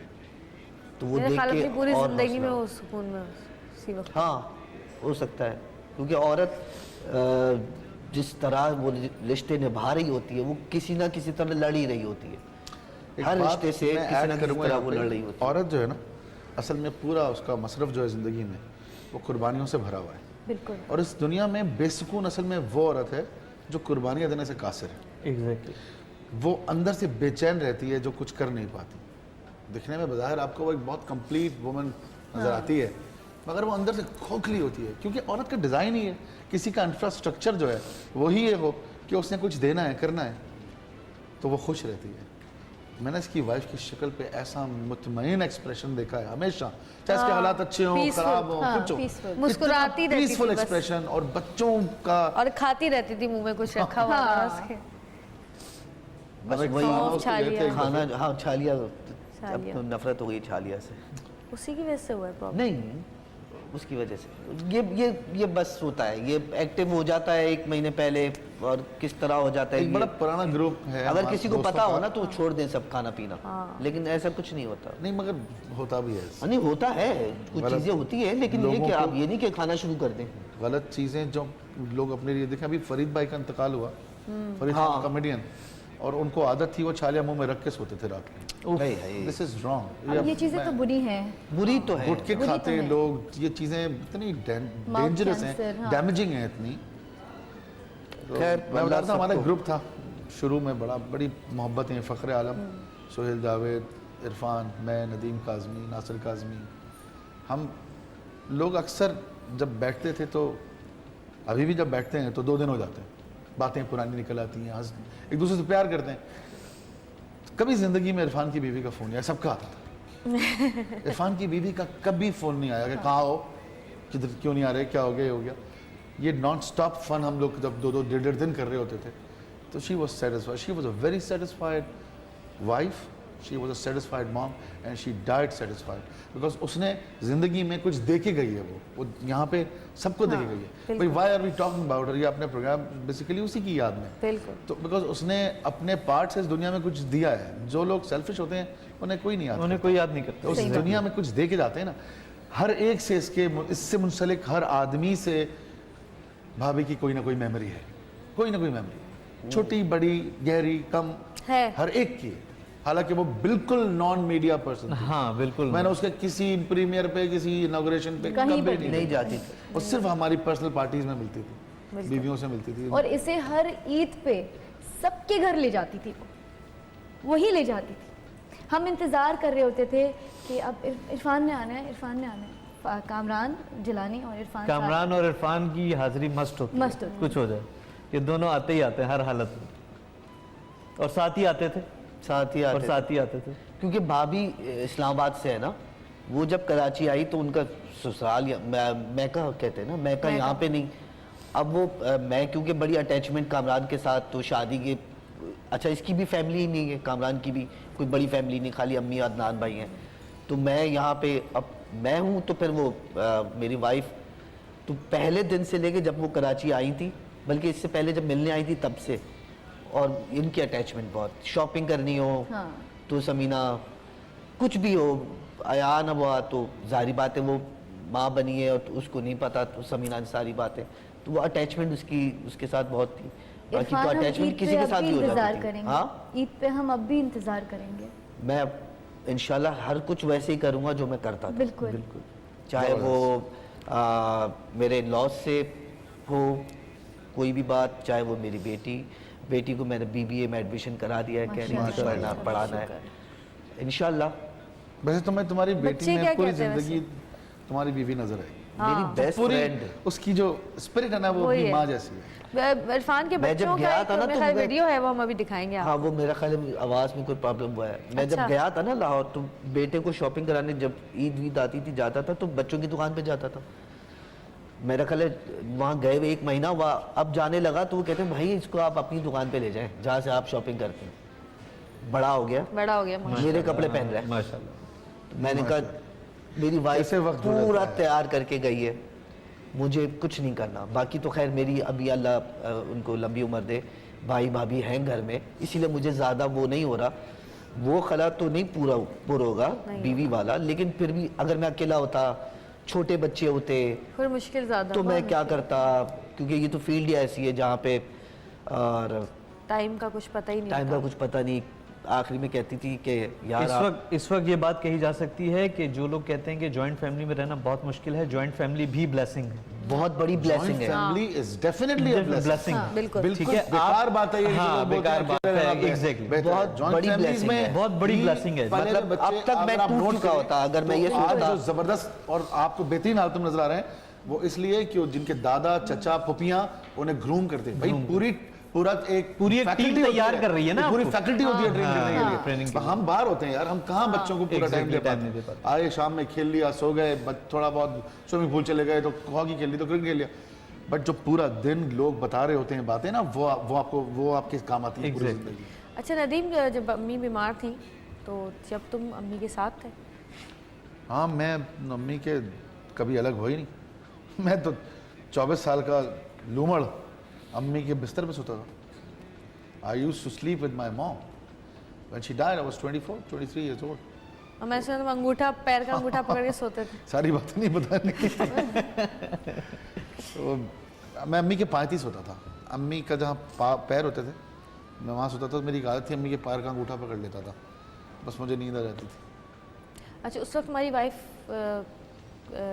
थी कहीं आसपास? हाँ, मेरी शादी तो नहीं हुई होगी, फर्स्ट लेकिन- वाइफ थी मेरी, और उसने बहुत साथ दिया। और जो ये अभी हैं? अमेजिंग वाइफ है ये।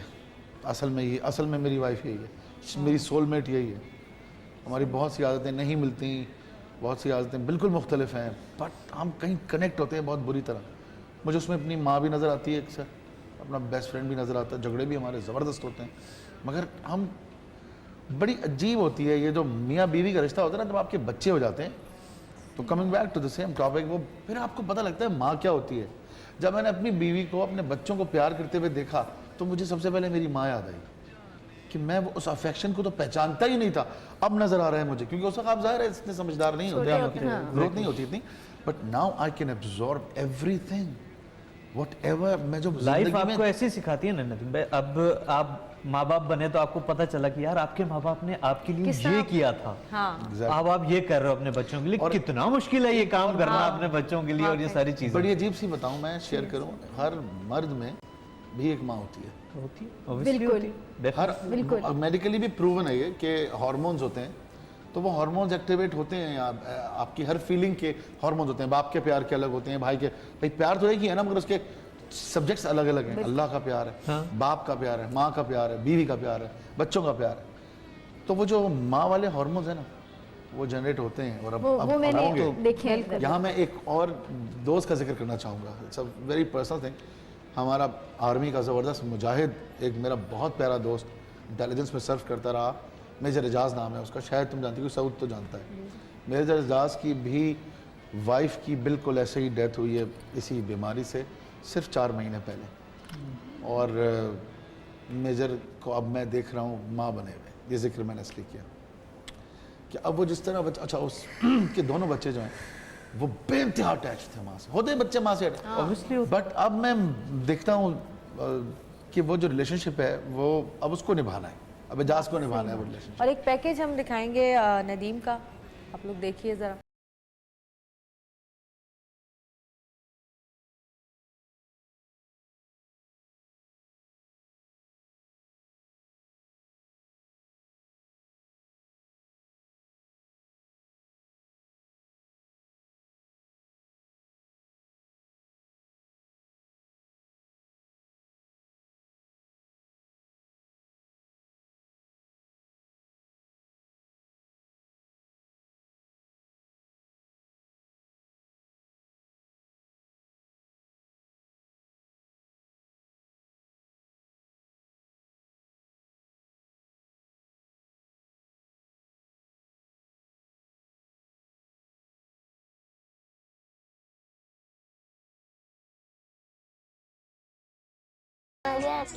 और दादा यहाँ पे नजर आते थे मुझे, मैं दादा से बातें करता था।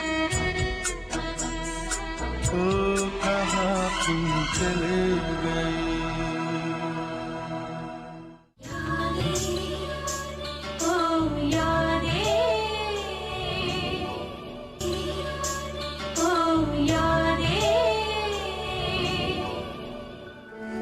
वेलकम बैक जी। और अभी ब्रेक में बात हो रही थी उमैर से कि उमैर की नानी का जब इंतकाल हुआ, बल्कि उमैर आप अपने खुद ही बताएं कि क्या हुआ था उस दिन, आप दोनों कहाँ थे उस वक्त? अल्लाह ताला मेरी नानी को जन्नतुल फिरदौस में जगह दे। आमीन। मैं और सदफ उस वक्त जो है 3-4 दिन से हम रिहर्सल्स कर रहे थे। ट्रिब्यूट था, सुहेल राना साहब को ट्रिब्यूट दे रहे थे। चैनल का बहुत अच्छा बड़ा प्रोग्राम था। हम लोग रिहर्सल कर रहे थे। रिहर्सल करके जिस दिन शो था उस दिन हम 7 बजे हम उस चैनल में मेकअप करवा रहे थे कि हमने शो के लिए जाना है। तो मुझे कॉल आई, तो कॉल सुनते ही मैं रोता हुआ बाहर निकला। तो शाहजी, आमिर शाहजी जहाँ होते हैं, वो वही मुझे मिल गए। तो कहते हैं क्या हुआ? मैंने कहा ऐसे ऐसे मेरी नानी का इंतकाल हुआ है, अभी खबर आई है। तो कहते हैं अच्छा बैठो बैठो बैठो, पानी वानी पिलाया मुझे। अच्छा, मुझसे बात भी नहीं हो रही थी कि मैं जाके सदफ को बताऊँ। सदफ अंदर मेकअप कर रही थी। जैसे तुम अपनी दादी से अटैच थी, उमेर मैं का उसी और तरीके से का अपनी वैसे नानी ही से था। अटैच था। अच्छा वो मैं आमिर भाई ने क्या क्या क्या मसला क्या बता, मैंने कहा मैं सदफ को तो बताऊं, मुझसे बताया नहीं जा रहा, मैं क्या करूं? तो कहते अच्छा मैं बता के आता हूँ। फिर वो गए, उन्होंने बताया सारा, सदफ को बताया।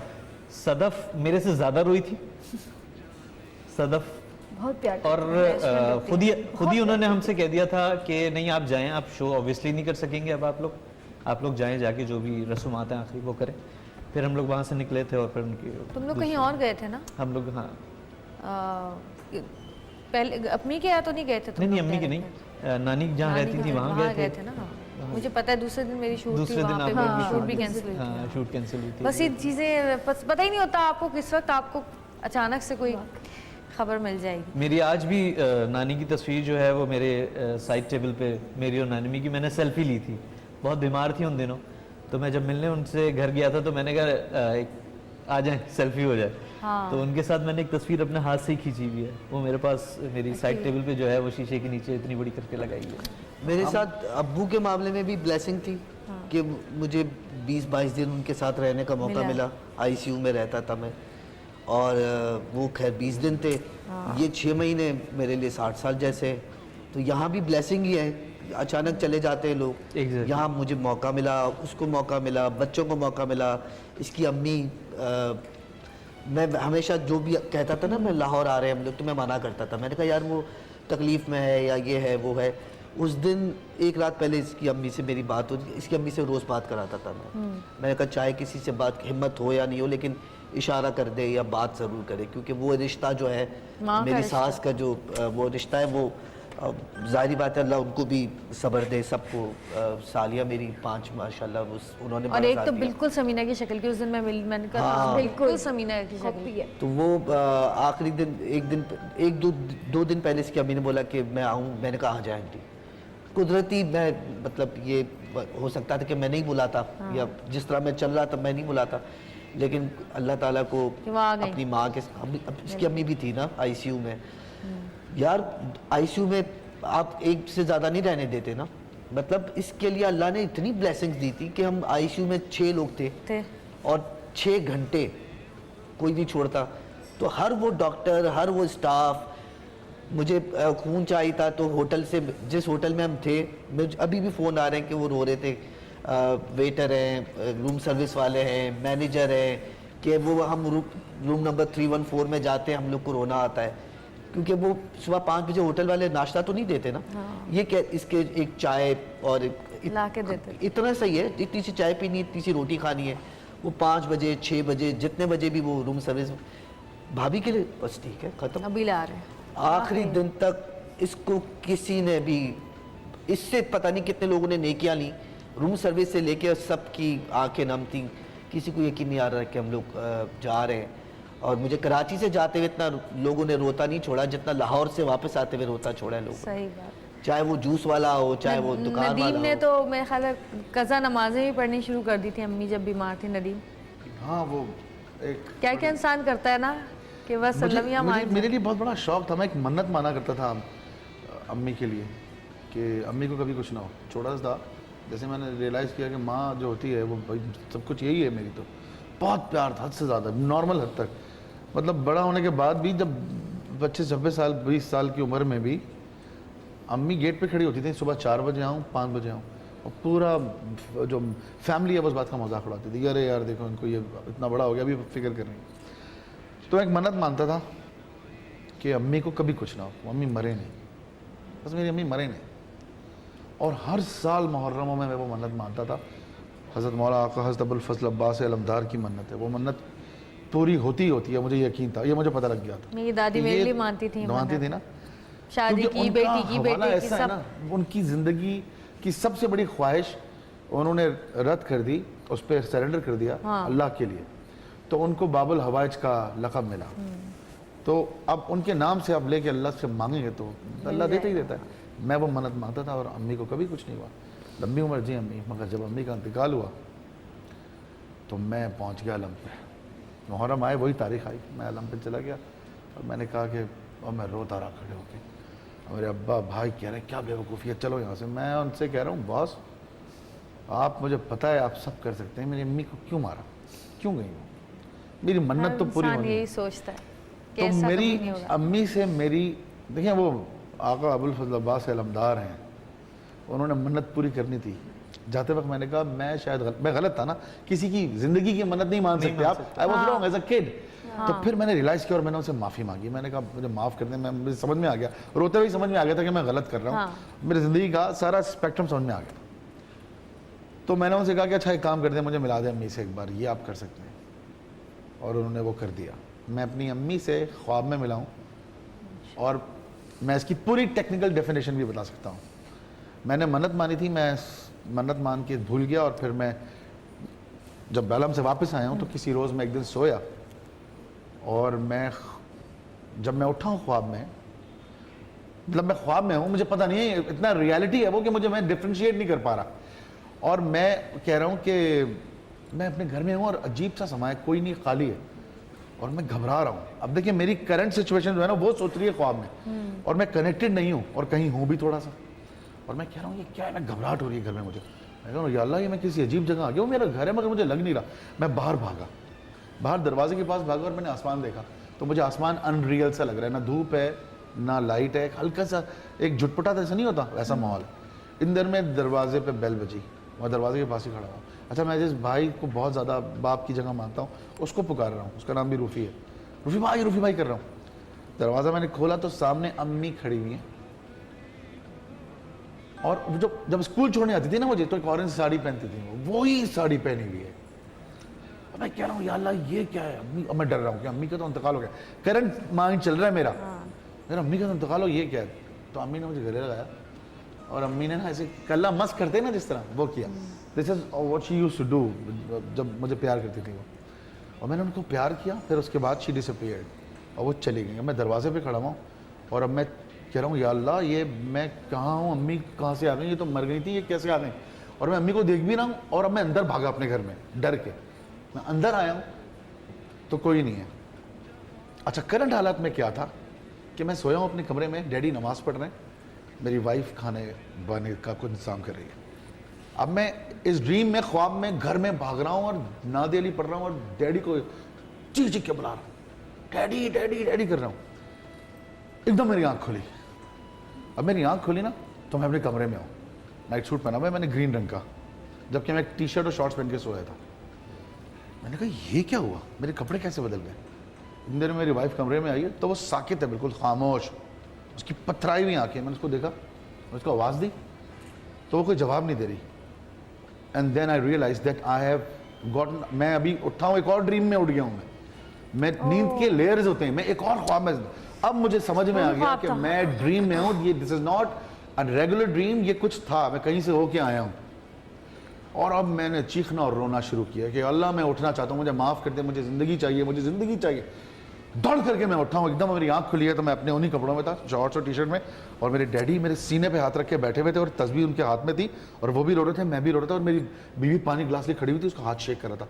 मैंने कहा क्या हुआ, तो मेरे डैडी, अच्छा मेरे डैडी पढ़ने पढ़ाने वाले आदमी थे, अल्लाह के बहुत करीब थे, कहने लगे तुम स्टूपिड आदमी हो। मैंने कहा क्या हुआ, कहने लगे तुमने कोई बहुत बड़ी मन्नत मानी थी और तुम मरते मरते बचे हो। और मैं उठा हूँ और मैंने रियलाइज़ किया कि ऐसी मन्नतें नहीं माननी चाहिए। तो ज़िंदगी से ले लो क्योंकि जब जिंदा होते हैं और जब आपका दूसरा कोई करीबी मुर्दा होता है और आप उससे मिलने की ख्वाहिश करते हैं तो वो जायज़ नहीं है, सही नहीं है, बिकॉज उसको अपनी मौत से ज़िंदगी की लकीर तक आना पड़ता है और आपको भी अपनी ज़िंदगी से मौत की लकीर के करीब जाना पड़ता है। मुलाकात तभी होती है। और अल्लाह ताला फरमाते हैं अपने किताब में कि और जब तुम सोते हो तो हम तुम्हें आधी मौत से जगाते। तो नींद में मैं ख्वाब में जाके अम्मी से मिल के आया, मुझे मौला ने मिला दिया, मेरी मन्नत पूरी हो गई। बट ये मन्नत मैं सजेस्ट करूंगा कि ज़िंदगी की मन्नत ना माने, सेहत की माने। और नदीम अब बातें हो रही हैं अम्मी की, तो अपने अम्मी जान तो सुनाते हुए जाओ, हमें प्रोग्राम का वक्त भी ख़त्म हो रहा है। यार ना सुनो वो सुनना है, सुना दो। अच्छा मैं थोड़ा सा बगैर म्यूजिक के तुम आओ और वो हम ना सुने वो चीज़।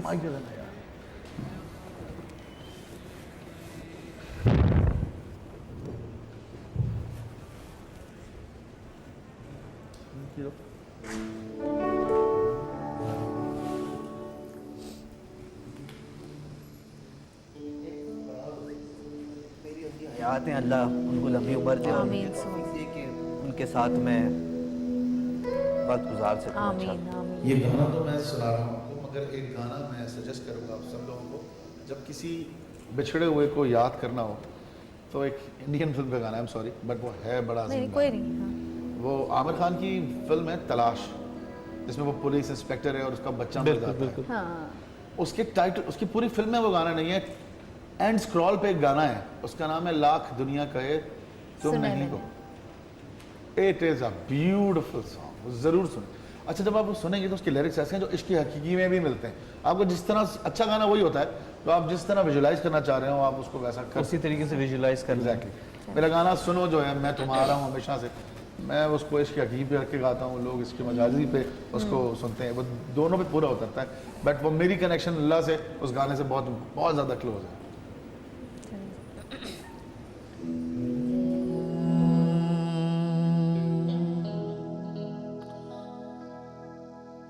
तुम हो ना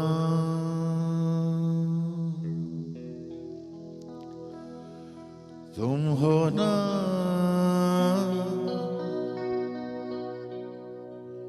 तुम हो ना अम्मी जान,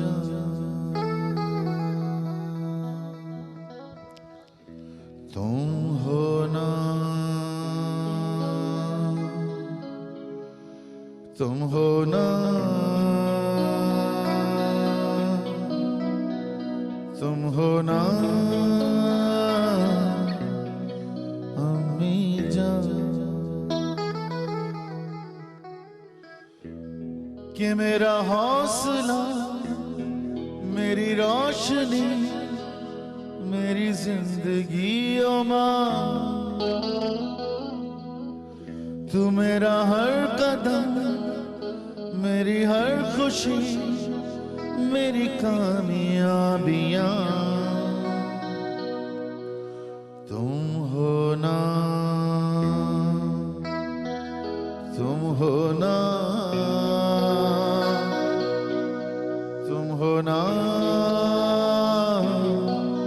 अम्मी जान।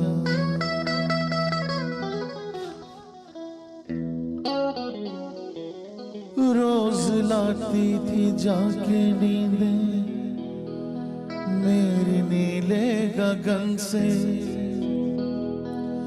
सौंप डाला था अपना हर पल मुझको किस लगन से,